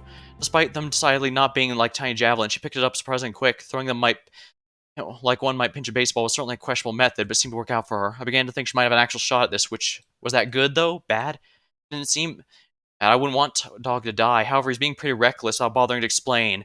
all of us uneasy. Clearly expected people to fight back and didn't seem overly bothered by it. Why? He was just acting too strange for me to get a good grasp on the situation. So when Dog and Tiger eventually began their contest, I couldn't really cheer for either side. Alright, let's go. May the best darter win. Sure thing. And like that, Tiger began her turn. She closed her eyes, breathed heavily. Her arms shot out and Dart slammed the dartboard. It was fairly close to the center, but not center enough. 19 point. Not a bad score, but not a great one either. Ah, man, lousy start. It's fine. Cool, I'll do next time. I got this. After talking to seemingly no one, she merely threw another without warning. It worked out. Bull, not a bull's eye. Ah, that's what I'm talking about. Just a bit more on center. I'm gonna let the inner me handle this one. Let's go. Tiger stared daggers at the dartboard like it was her worst enemy. Then she threw her dart with an incredible amount of force, a sword straight ahead to the dead center, bullseye. Yes! Not bad at all. So if you add up all your darts, you got a score of 94. Damn, for a beginner, that's pretty exceptional. Think you top that? I don't know, this might be the end for me. Dog said this, but his casual tone indicated he wasn't particularly worried for his life. He was a bartender, wasn't he? Plenty had dartboards. Ever since darts were a competition, he seemed even more relaxed than usual. I knew even with Tiger's impressive performance, it wouldn't be enough. Okay, I guess it's my turn. Let's see if I've still got it. Line up the dart and dartboard with a little more than push. Dart slightly standing at the dartboard. Landed the 20, just a bit over the middle ring. A little high there, my bad. Oof, real spot of trouble here. I need to score a 50 turn. Hope I can do it. My life depends on it. He'll match his position before sending his dart straight through the middle. 60, 100. He's the winner. Extend his hangout to Tiger. Good game. You really got skill for a beginner. Thanks. Guess I should have been a bit smarter on my choice challenge, huh? I think this game is very on brand for you. Glad you chose it. Of course you're glad you chose it. Let you win. Yeah, well, yeah. So what now, dog? Right, it's the next step, huh? Well, I guess start Tiger and Horse confiscating all your tablets. What? In an instant, whatever bob of friendliness we had was shattered. The roots of my looming dread appeared. Dog, what are you talking about? Why would you do that? Because I'm going to order them to, and if they disobey, they'll almost certainly die. Why are you asking us to do this? There's no point in being coy. I have a victorious personality. Serious? I made a lot of jokes, Dragon, but even I know there's a time and place. It's really pain. Special role and all. And I get it. You're obviously going to have a problem with me living while you all die. That's fair. I want me to... I'd normally be up for it, but I guess I have a duty to see things through. Duty? What are you talking about? A duty to kill 11 other people? A duty to put an end to the ghosts of years ago. I won't be killing 11 people, only 9. If you remember, I can team up with 2 others. Horse Tiger, you simply have to do as I tell you, and you both survive. Seriously? Making us your puppets. Puppet's such a harsh term. How about comrades? This is bullshit. I think take us lying down? I'd like that, but I doubt it, which is why I got the 2 strongest fighters on my side. They'll take care of you a lot, and the 3 of us will be done. Simple, right? They're not gonna along this, right? I just like you, dog. Your attitude past entire being, but I understand. There's some times in life where you must be selfish. This is one of those times. Horse. There's a more peaceful way to find it. That's... And Tiger? Are you saying I can survive if I turn my back on my friends? I'm saying you'll definitely die if you don't. Also, friends are pretty strong because you met these people earlier today. I've got over 100 things I've left to do, but they'll be worthless if I was the type to let others die to save my skin. Tiger, you're saying even if I die, I'll never betray the group. You know I can't stand your type, positive to a fault. The type to talk about a great day is for the others have coffee. I figured we wouldn't be compatible. Bad choice on my part. Alright, let's try this again. Without warning, Dog jumped to a nearby classroom to slam the door. Hey, get back here! Dog is currently attempting to tame Dragon. Another stupid game. Dog casually walked out. Dragon, I bet you'll be a lot more cooperative. Like hell I'd work for you. Yeah, we'll talk when you're properly tamed. Don't think you're gonna just get what you want. I'm gonna beat you such a pulp you'll be able to the card. Careful. You gotta consider interfering. If you do something that'll help Dragon win, you'll be executed. I decided I'm willing to put my life on the line. I'm happy to die to show you your place. And this is a real problem. You won't punch me, and I won't punch. Horse mind stepping in. What? If I die, you die too, so it's in your best interest to make sure Tiger doesn't hurt me too much. Horse thought about for a second, then he moved in and started to restrain Tiger. What the heck? Get your arms off me. Nothing personal. Don't resist. Like hell I won't resist. They began to struggle, but it's clear neither will be punching Dog anytime soon. Dragon looked down the gist of games. Awk looked over his shoulder. Think carefully, Dragon. You have a choice to turn the tables. If you beat Dog, you can wipe out the biggest threat to our coexistence. But you know, you don't really need to stress about it. You're kind of in a win-win situation right now. If you win, congratulations, you beat the big bad guy. But if you lose, you get a ticket ride to an easy train to survival. I already said I'm not working with you. I already said we'll talk later, now pick a game. Fine, we're playing concentration. Oh, I'll tell you now, whatever you think about me, you're wrong. I get that I don't look like I'm the smartest, and that's because I'm not. I won't lie about that. But my memory is killer. You think you just challenge anything and it'll be cool? You got another thing coming. Ah, you're certainly confident. What about specific rules? We'll spread 50 cards in a 5x10 grid. We'll take out a pair. If I flip them all face up, we'll have 20 seconds to look. Flip them face back down. Pairs of the cards the same value and color. 3 of hearts and 3 of diamonds would indeed be a pair. On the person's turn, they can flip 2 cards. If they're a pair, they pick up a pair. Put it in the stack and try again. If this continues, they flip over 2 cards on a pair, all are gone. Then when all cards are gone, the person with the most cards in the stack wins. Oh, and I get to flip first. The rules are simple but far from fair. If Dragon really has a good memory, going first is a humongous advantage. It's possible she could sweep the whole thing in one go. I expected Dog to argue to try fair rules, however. Sounds fine to me. Really? Of course, why are you surprised by that? Not at all smooth. Shut up. I'll take the ace of spades and clubs and reshuffle the cards. Simple as that, life and death game was beginning. Meanwhile, Horse and Tiger were still struggling in the side of the room. The rest of us had just been watching this unfold. What else could we do? Well, after the last card was placed, she began trying aloud. Now, given this is a path, it's entirely possible someone else has the victorious personality in the other paths. When she reached 20, Dog leaned forward and systematically flipping cards over. Unlike Dragon's cool methodical, Dog used both hands to reach all over the grid and quickly flip them in a rapid order. The technique seemed to annoy, but she didn't see anything. Finally, all the cards were face down again. And here we are. Here we are. Wish you good luck, but you know how it is. I understand. I wasn't relying on luck anyways. Confident smirk. She knew what she was doing. She started by flipping, 8. Kind of 4 rows. Then she flipped over 8. She picked up both cards and stacked. She flipped over. Pattern repeated itself over and over again. She wasn't just winning the game, she was crushing. I had my doubts she wasn't bluffing. Dog also looked surprised, impressed at Dragon's skills, but on the inside he must be regretting things. He was so confident, but he was getting an ass handed to him. That was a weakness, letting the opponent choose a game they could choose their strongest at. I was confident where she failed to get a matching pair. Instantly her face turned to confusion. What? Ooh, that's gotta hurt. It's gotta run. Good run, though. No, this can't be right. This card's not supposed to be there. Must have gotten mixed up in your head. No way. Happens the best of them. You're worrying so much. You got a real lead on me. And I'm gonna be a miracle worker to come back here. Despite words, the creeping smirk on his face made me instantly realize it was about to lose. In a whirlwind, flew pair for pair, mowing the board. Midway through, worked up again. That card too. That one's supposed to be there. I don't know what you're talking about. Busy winning. Pair removed. Ended up sweeping the entire rest of the board. Wasn't the only one with impressive memory. In the end, at 20 cards, the Dog had 30. Dang, that was a close one. Good game. There's no way. It's bullshit. Look at Dragon was on the verge of tears. She walked over the deck. Oh, and kicked hard. How strange. Dragon was so confident to make such a simple mistake. Strikes me as odd. Simple mistake? You think memorizing a 5x10 grid of cards is easy? No, of course not. I don't mean to offend. It's an incredibly difficult feat, and judging by how well Dragon did, it's clear she can accomplish that feat. Which is why I think it's odd. Despite clearly being the best capable of task, she had a few cards switched in her memory. I could be wrong as about the Dog. Did you cheat? I'm offended, sheep. Why would you make a hurtful accusation? I'm sorry, it's just the way you flipped over the cards reminded me of my older sisters when we played Concentration. When we played, I would always get mixed up, and later I learned they'd flip the cards back up real rapidly. Speed and confusion to switch places 1 or 2. If Dragon's really sure, what could have happened? That could have happened here. Seriously? Dog, you scum. Is she right about this? Of course not. Frankly, the fact you slander me is offensive. Sorry, I didn't mean. I don't back down like that. Just because he said he doesn't mean he actually didn't. Why would he admit it? Well, and I suppose you have some morsel of evidence? You wouldn't libelously collate things without proof, huh? No, I suppose again is valid. Don't despair, Dragon. You're on the winning side. Things no one could take down. It would have been a meaner stomp if Tiger side joins, but that can't be helped. Horse can almost certainly defeat Tiger. And it can be pretty much anyone else. It will be different if there were weapons or elements of surprise, but straight brawl, you're the slugger queen, right? So are you gonna let your whole crew down? I wanted to save a cop, some lawyers, and a bunch of high school nobodies, or are you gonna make a smart decision? Sorry, everyone, but I'm not good enough position to refuse offer. If I didn't agree, there's a good chance he would have succeeded anyways, just jumping off a sinking ship. There's no shame in your decision. We must do what we have to do. There is a shame, lots of shame. You and your friends and family. Calm down. Panicking is nothing. I'm not panicking, I'm convincing. Poorly. But this is a really simple, devolve into a gang fight. We can take him. No, we can't. Yes, we can. Now then, let's get started. Bunny was right. It wasn't a fight I felt good about. It was our biggest asset, but she was outmatched by Horse. The rest of us, we had a numbers advantage, but none of us could beat Dragon, save maybe Bunny. It wasn't totally hopeless, but I didn't like our chances. What about the taming whip? If we used that, Horse could be saved. I remember one of the numbers for it. Should have thought things earlier. I wasn't too far away from separate rooms. Bunny, however, was right next to a classroom. I couldn't trust Bunny with so power. I already seen what I can do. No, I have to be the one to use it. You make the first move. I ran to the nearest door. However, path put me in close proximity. My wound broke to a standstill. Oh no. And towards me, deal another kick. The side Tiger's rushing. Surely she'd.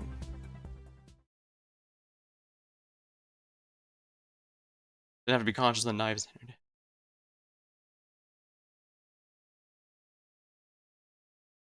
So these are all the death cards here.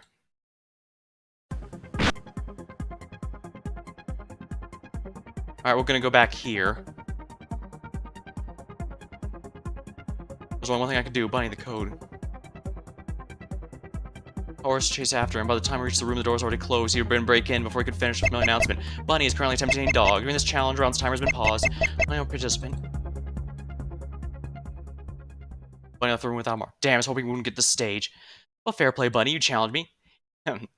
Yeah, I'm protected by it. Yeah, so I'm protected by the no interference clause, right? Sure, neither a horse nor a dragon will attack you. That doesn't explain whether or not dealing with the others, though. Why would we, huh? You moron, we're not eager to work with it. If Bunny wants this, he gets control of you, and by proxy us. In that case, the group can all survive together, and you can go dime. Heh, you got me. I realized a flaw in my plan the moment I challenged Dragon. Got the feeling this might devolve into a last man standing gamble fest. Hey, you know what? That actually sounds interesting. It's been a long time since I've actually been excited about something. Come on, Bunny, challenge me. Which means I get to pick what we play. Bring it. It means stopping over an evildoer. It means stopping over an evildoer like you. I can handle anything. That's what I'm talking about, Bunny. Evildoer, huh? How ironic. Well, no matter. It's a gamble off we're in. We should play as the classics, don't you think? I challenge you to a game of Texas Hold'em. You're confident because you play against Bone a lot, aren't you? I'm not sure if you're aware, but I've also played Bone quite a bit. I'm aware, and I know you can't beat him. He's my boss. I let him win. I let him win. Is that so? Of course. How noble. So that's the rules. I want to keep things simple. Standard card things. We draw 2, 5 community cards in regular order. Yada-da, nothing weird here. We take 20 and to be 1 and increase every 12 rounds. That sound fine to you? Of course, there's nothing to dispute those rules at all. One thing I ask is the spectators stay a good distance from us and stand to our side. They don't want anyone sneaking a peek at my car signals. But of course, I don't want any outside interference. It was almost fascinating how completely they isolated with a rather large group of people standing around them. In this moment, the principal act is a story with Bunny and Dog. Everyone else was stand by side. Dog went over the vending machine and grabbed a stack of chips. They sat at the table, splitting them in 2 groups of 20. Meanwhile, Bunny thoroughly shuffled the cards. Let me be clear. Unlike most people, I have card experience. Don't think you're going to be able to pull anything. I'll eagerly use the cheaters get executed rule. Don't worry, I wouldn't try something like that against you. I'm not that dumb. Good, let's get started. They played Life or Death Hold'em with an audience of 9. What do you think's gonna happen? I don't know. Not a very interesting answer. Sorry, do you think Bunny has a shot? He certainly has a shot. He's got the experience to stop Dog from cheating, at least. And poker's a game that can be won with one good stroke of luck. Bunny's very good at concealing his emotions. I sense a but Dog chose this game. I'm guessing he's really good at it. He was real good about it. His face, despite being fairly expressive, was utterly inscrutable. Unlike Bunny, who stayed silent, maintained a determined expression, Dog liked to chat a lot. He constantly saying things like, "Sounds really good. This sucks." As opposed to always being genuinely trying to manipulate Bunny, he seemed to alternate between this annoying regularity. More than that, he bullied Bunny out of hands with big raises early on, but he sometimes folded absolutely nothing. It was just hard to get beat on him. Certainly, it seemed to annoy Bunny, but the early effectiveness of the strategy seemed questionable. Bunny gained a lead the first half. When he led 20 to 14, Dog put 10 chips. Who had the trips called, but had 2 suited cards that matched up. But Diamond showed up, it's to be his win. Turn came as Jack, but the Queen came in the river. Dog beat him. Lost the Meyer Squabble. After Meyer Squabble, the flop came down. Dog looked mischievous. Oh boy, I shouldn't give you this sort of charity, but I want the game. Don't want the game to end. Come on, I'll give you 7. I'm serious, no strings attached. I've got absolutely nothing, so go on in. Come back. You really like to bully the players when you play poker, huh? We picked the wrong hand to do it with. Put all of his chips in the center. I'm all in. Great. Match the diamonds of the pool. Bunny's face flushed. What's the matter? You don't happen to have a 5 and 7, do you? If you've all in with a 2 pair, your opponent have 3 of a kind, that'd really suck, huh? What are you hesitating for? Show your cards. Of course. Knock over the deck. Knock over the deck, mix the cards up, we won't be able to outcome. We'll have to do it again. Do that? Because Dog doesn't have a victorious personality. I do. The entire room went silent. What's Bunny talking about? Hold a smirk. Bunny, what are you talking about? That's what I said. I have the victorious personality. Then why is Dog doing all this? Why do you go horse a drag and grab? Probably got the defeated personality. It's most the same with one caveat. The only person who could survive with the defeated personality is a victorious personality. Essentially, horse dragon. If Dog wins, you're dead anyways. No way. Yes way. You're gonna die anyways. Knock over the deck and help me win. Bunny snapped, shouting at them, but neither horse and dragon moved. What's the matter, you two? Don't you get it? You're already dead. Dead. Help me survive. You really don't get it. Sure, they can't work with me anymore, but why would they give up their lives to help you? After all, you just admitted. You two can actually win and live with me. You can't live, you get executed, knocking over that deck. Besides, they're gonna make a move against me. Now I challenge you. Oh, Bunny, this is disappointment. They think smarter, both of us could survive. It's in a perfect position if you realize, but no, that's the person victory you wanted, wasn't it? Well, quit stalling. There's more cards to draw. Who knows? If you get lucky, you can still win. Try to pick up the 2 cards off the deck. Alright, if you want to win this, Bunny, you need to pull a shining draw. Generally, the turn and river weren't revealed at the same time. Bunny had already gone on in, so there's no time to delay. He was paralyzed. It's like he couldn't turn them. Scared, huh? I'll do it for you. He flipped over a 3 and king. No! Ooh, rough luck, buddy, but that's poker for you. He didn't get along for them. Started scratching his neck to no avail. The knives were piercing his skin. Turned around and watched someone die. I was the only one who averted their gaze. After all, I didn't hear any breathing. Bunny, bad for him, but he has a personality. Sheesh, that was graphic. I'm gonna need a drink a lot to forget that. Dog's words like a magic spell that undid it. The dragon sprang into action. We can get out together, huh? You want to work with me? Shit. Dog scrambled to run to a different room. Dragon chased him even after... And even though she was fast at the starting distance, let dog get to her room. It was a matter of seconds before the blasted announcement played. Tame Ox. During this challenge round's timer's paused. Phew, I gotta hand you, that was a close one. The whole thing's really giving me a heart attack. You're the one getting a heart attack. I guess you're right, that's not fair. With Wars and Dragon, what's your long-term plan here? Are you gonna play against everyone till we're all under control? Why would I tell you that? You step back and plan into action. I don't think I want to. Well, oh, I didn't think about that. Why don't you all just be quiet? I'm trying to pick a game I can actually win. By all means, take as long as you want. Whatever. If I think about this for too long, I'm gonna get a migraine. How about the two of us play Two Truths, One Lie? I have no objections to it. It seems like a sort of random game for you to choose, not that I expect. Basically a game of interrogation, which isn't far away from my actual line of work. Game of interrogation, huh? Not how I'd characterize it. We'll keep the rules simple. Everyone will consist of two phrases, your phrase and mine. On your phrase, I'd make three statements. One's a lie, the other true. Guess which is not correct. If you guess right, you get a point. If you don't, you don't.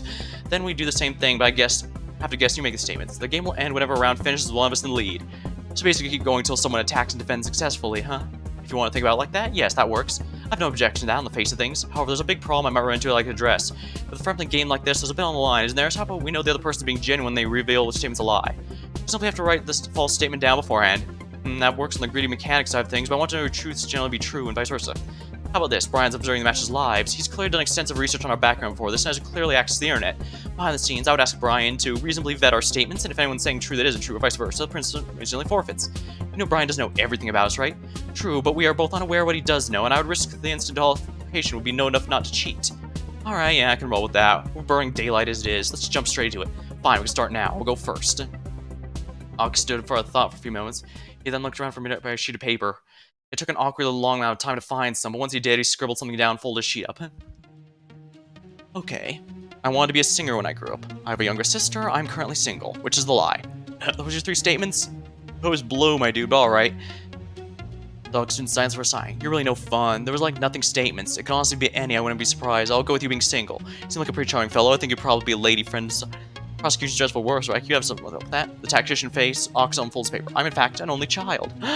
Shocking revelations. You really blew my mind with that. This isn't supposed to be a slumber party. It's a life and death battle.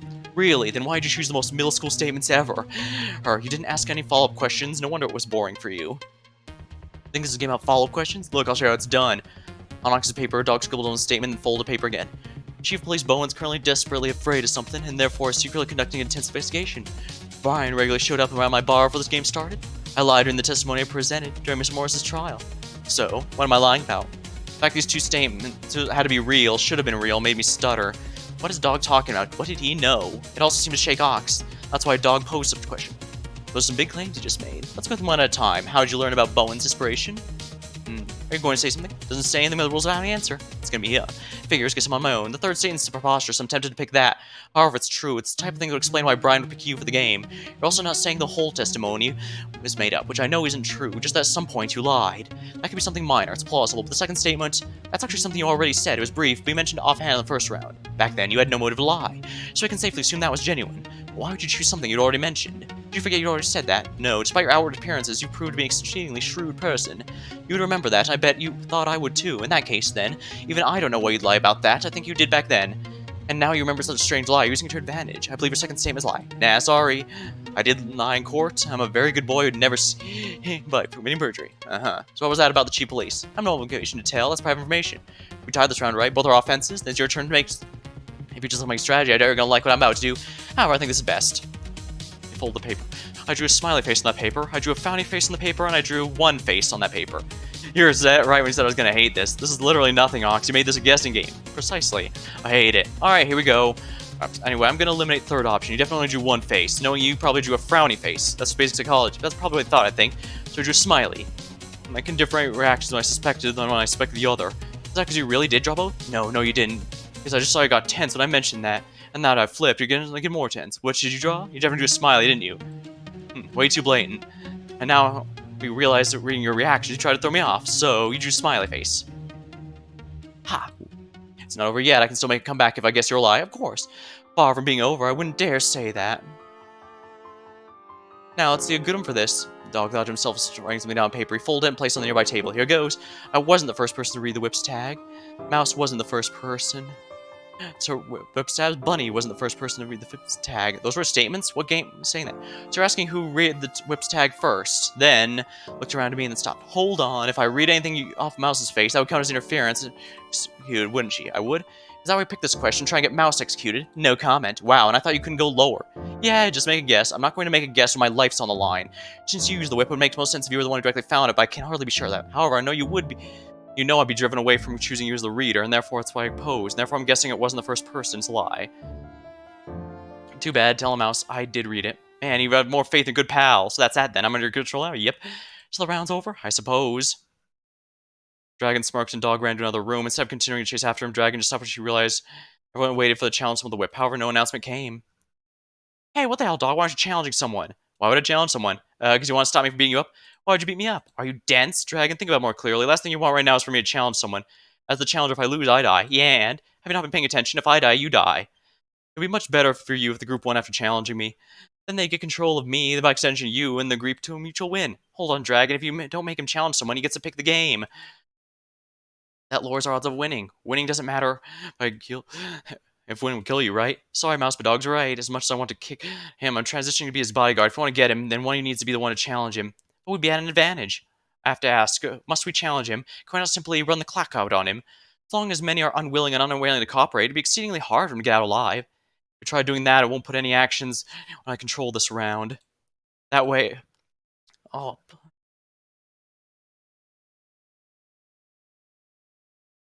The actions I control, that way they'll be executed. I'll beat... Don't get mad at me, get mad at them. If you want to survive, only option is to get someone who hasn't challenged me to challenge me and for them to win. So come on, get convincing. Dragon's looking painfully. She was in a really tough situation. I didn't envy her. On the other hand, it was a tall order to convince anyone to challenge him. After all, if everyone's so far lost him, everything they get...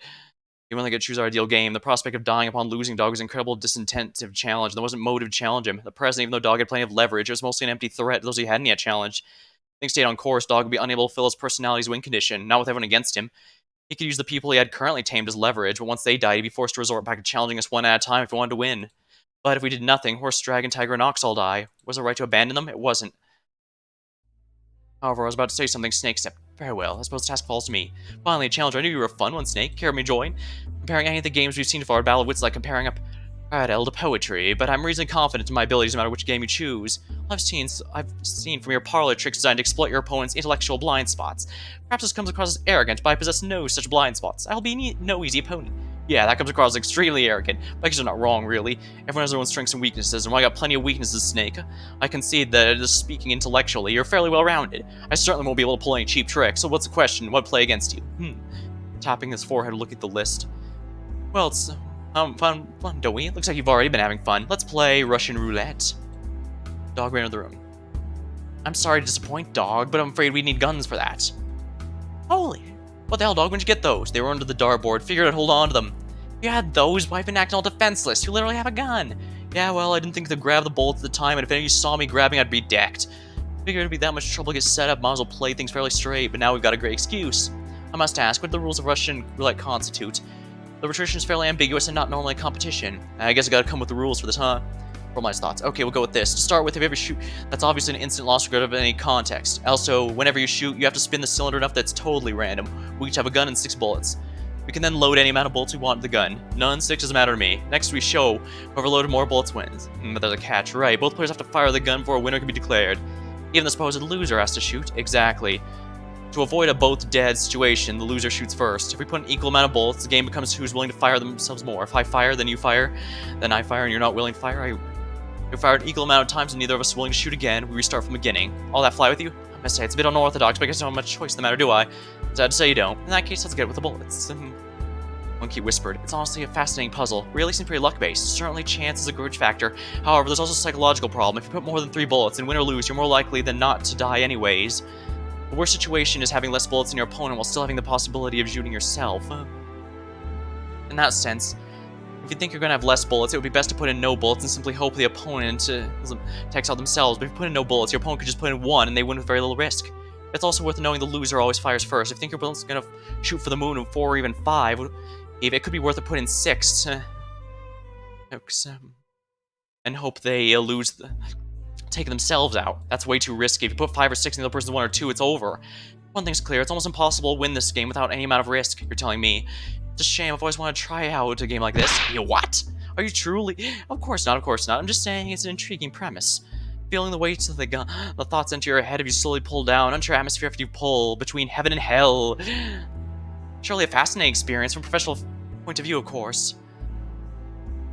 I suddenly took a step back from Monkey and made a mental note to consider changing therapists after we get out of there. Anyways, we've been talking. Dog and Snake had prepared everything.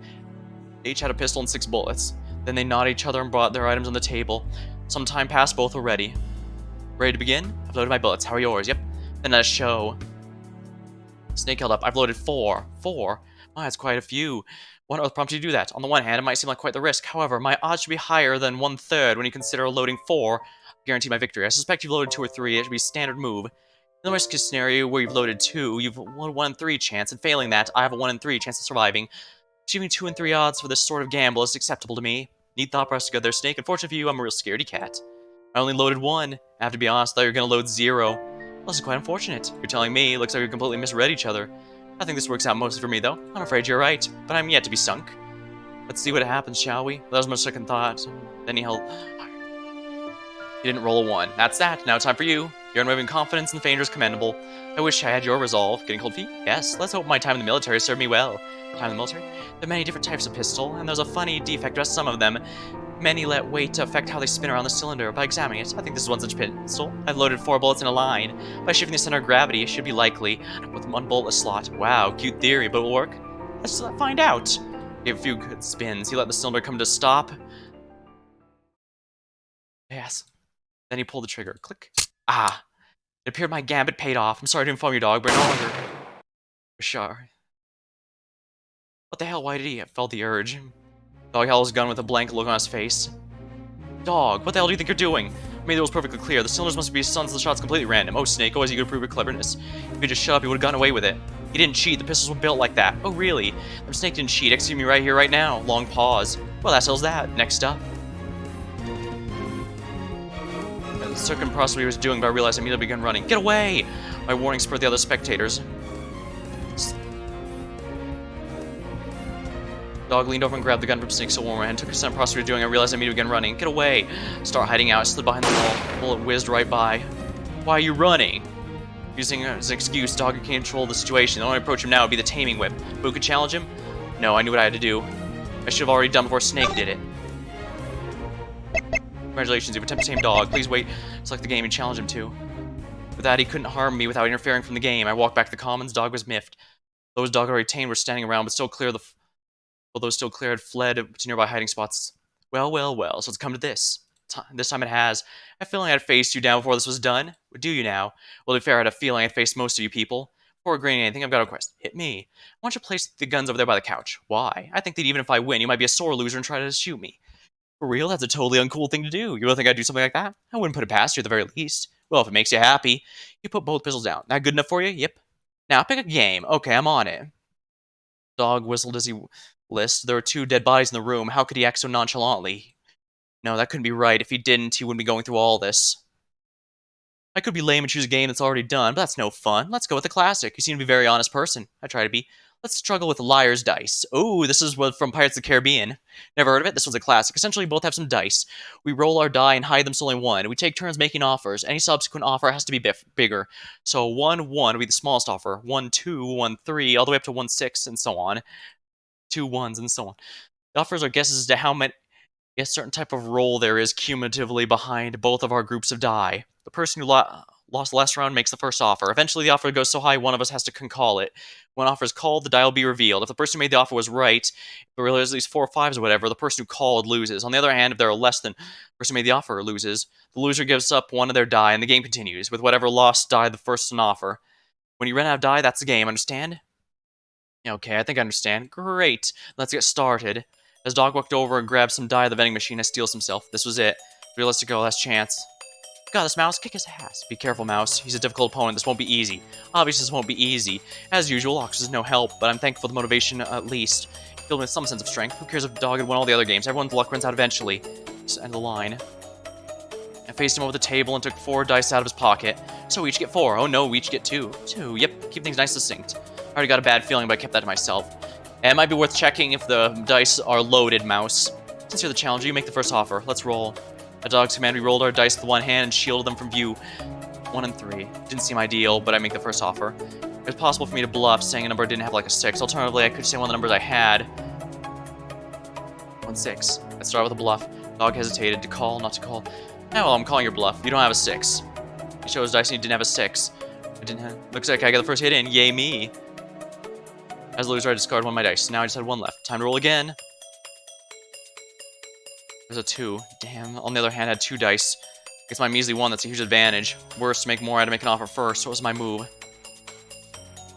had to bluff if I wanted to win. 1 4 seemed like decent. 1 4? Oh, too bad. 3 4s. Was he serious? Call. Showed my 2. He scowled. So that's how it is. Showing 2 4s. Doubles again. Annoyed, he tossed his die to the side.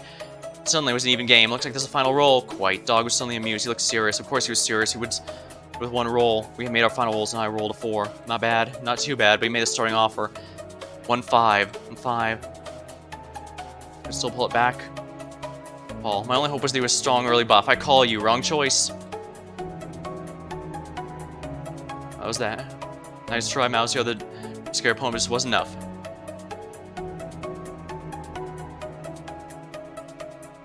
We're all still free. Everyone else is hoping one of them would be able to defeat him and save them.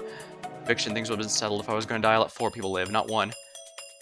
Shit. Struggled to see, but I had the element of surprise. The problem, I didn't know which gun was loaded. I'd have to guess.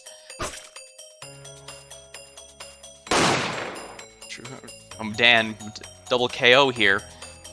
Last thought before bleeding out. I guess dog bled out faster though, because he was... Feel my neck contract. The blades of my collar choking me.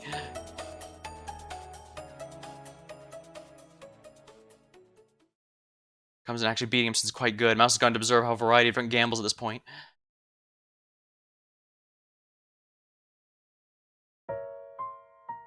Does the Queen of...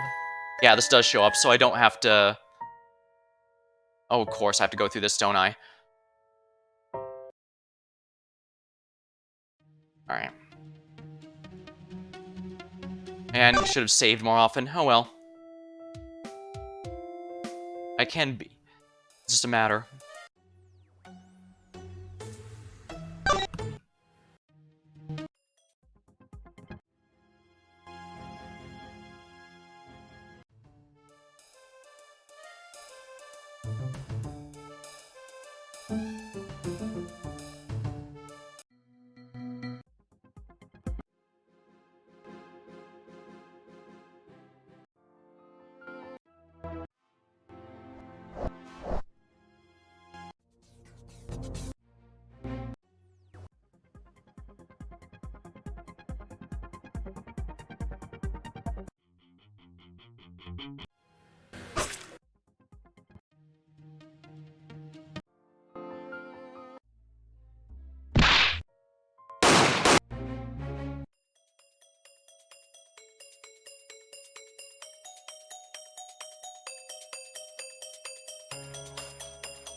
Slight possibility this could work. 1 6. Call. Well, shit.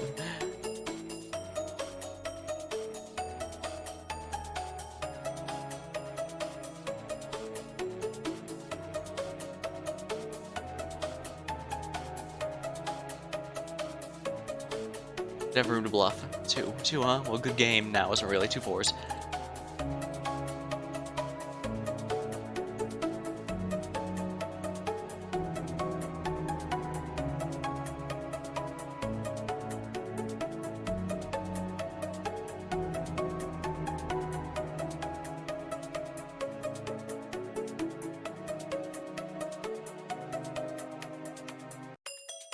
I need to, if I want to beat him, I need to do it from the starting number.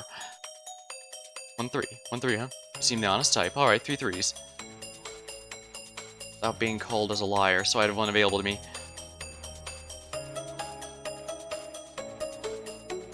Wait.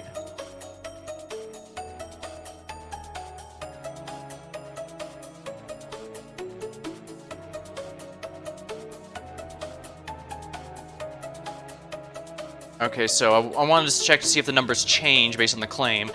I saw small. Gave a smirk and stands in kind. 1 3. So I had a 3. What to do with this? 3 3s. 3 threes? Ah, damn, I got a bad feeling about this. We'll try for 4 threes. 4 threes.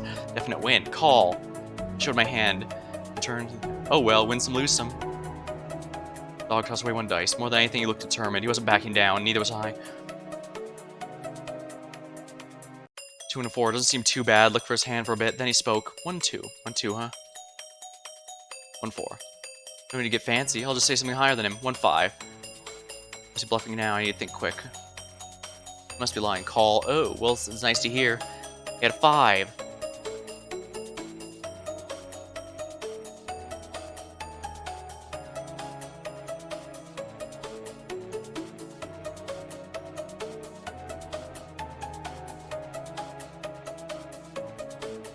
Yeah, 1, 6. Maybe a quick bluff would make him play suboptimally. Call.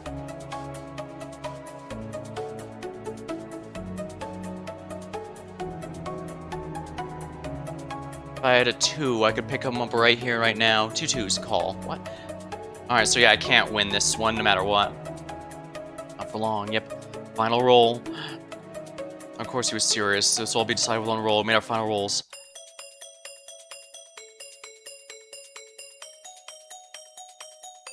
Maybe it was cheating, if that was the case. 1, 5. 1, 5, huh? Man, you imagine my luck. I thought I was dead. 2 5s. Call. What? I revealed my hand showing a 4. His face scrunched up as he moved to show a 5. So then you lose your last die. So I do, yes.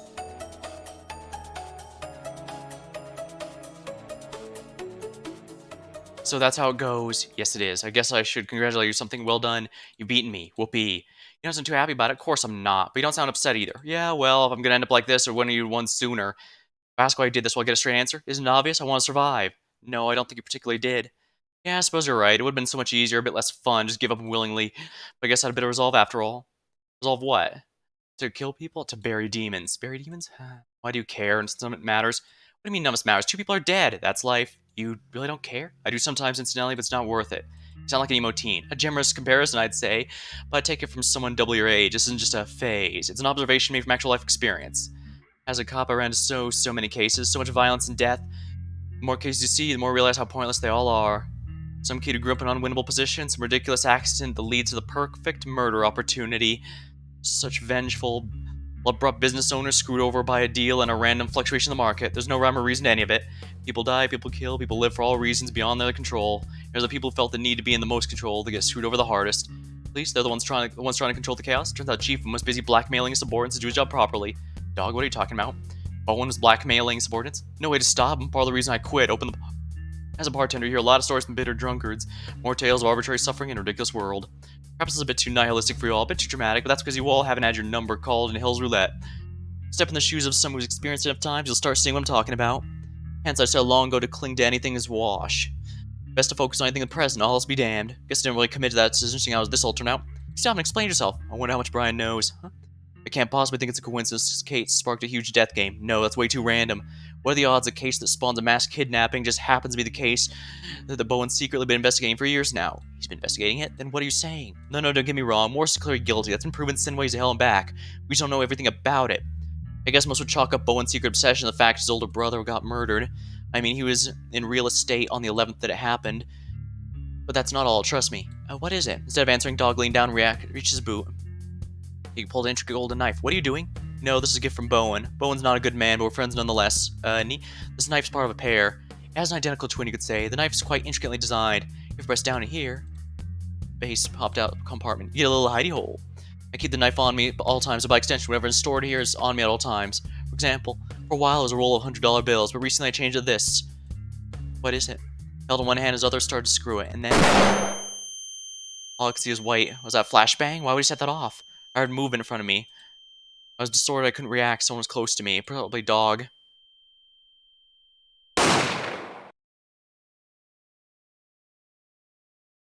Holding his knife in the... Oh.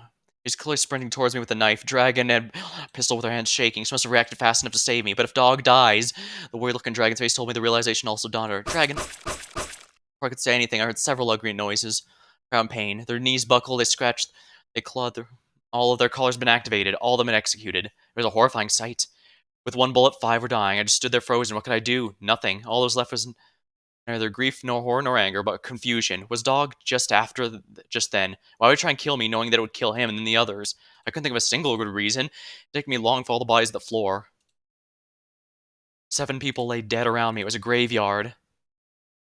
Guys, am I freaking investigators? I think I found. So I have some questions. Survivors gathered in the cafeteria when all said and done. When Dog fired, Sheep, Monkey, and Pig in the classroom down the hall. Whether that was smart or cowardly is dealer's choice. Either way, it let them survive. While the rest of us were at each other's throats, Rooster obviously continued his search for the minor trinkets. He ended up finding most of them, as well as a number of major trinkets as well. Plus, with the constant pausing of the timer, it was still round 4 after all that time. Both traitors, Dog and Bunny, were dead, so there was nothing to worry about. It was entirely a smooth and joint victory. In the end, 5 people would escape unharmed.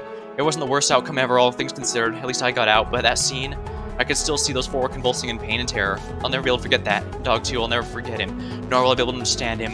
He went on a taming spree, seemingly unconcerned upon losing, and dropped a bunch of heavy accusations. Then, mid-explanation, tried to knife me. What was his goal? The dragon had a shot at my beat. Well, think about that. I don't have a way out with any of this. I was free. Screw Dog, Bunny, Dragon, Ox, the Jade Emperor, and Brian. I wasn't going to think about anything after this. Why should I? I never had a good reason to be here.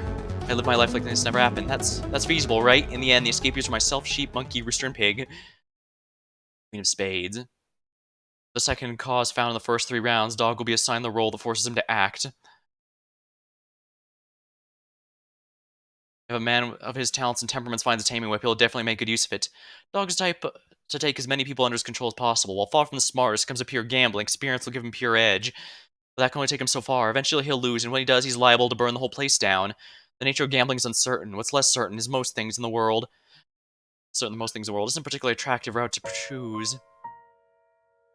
You don't have access to that yet. Death cards. Queen. Alright, we have all the Queen cards. Well, we got a handful of endings, and I think that'll be satisfactory for tonight. So, alright.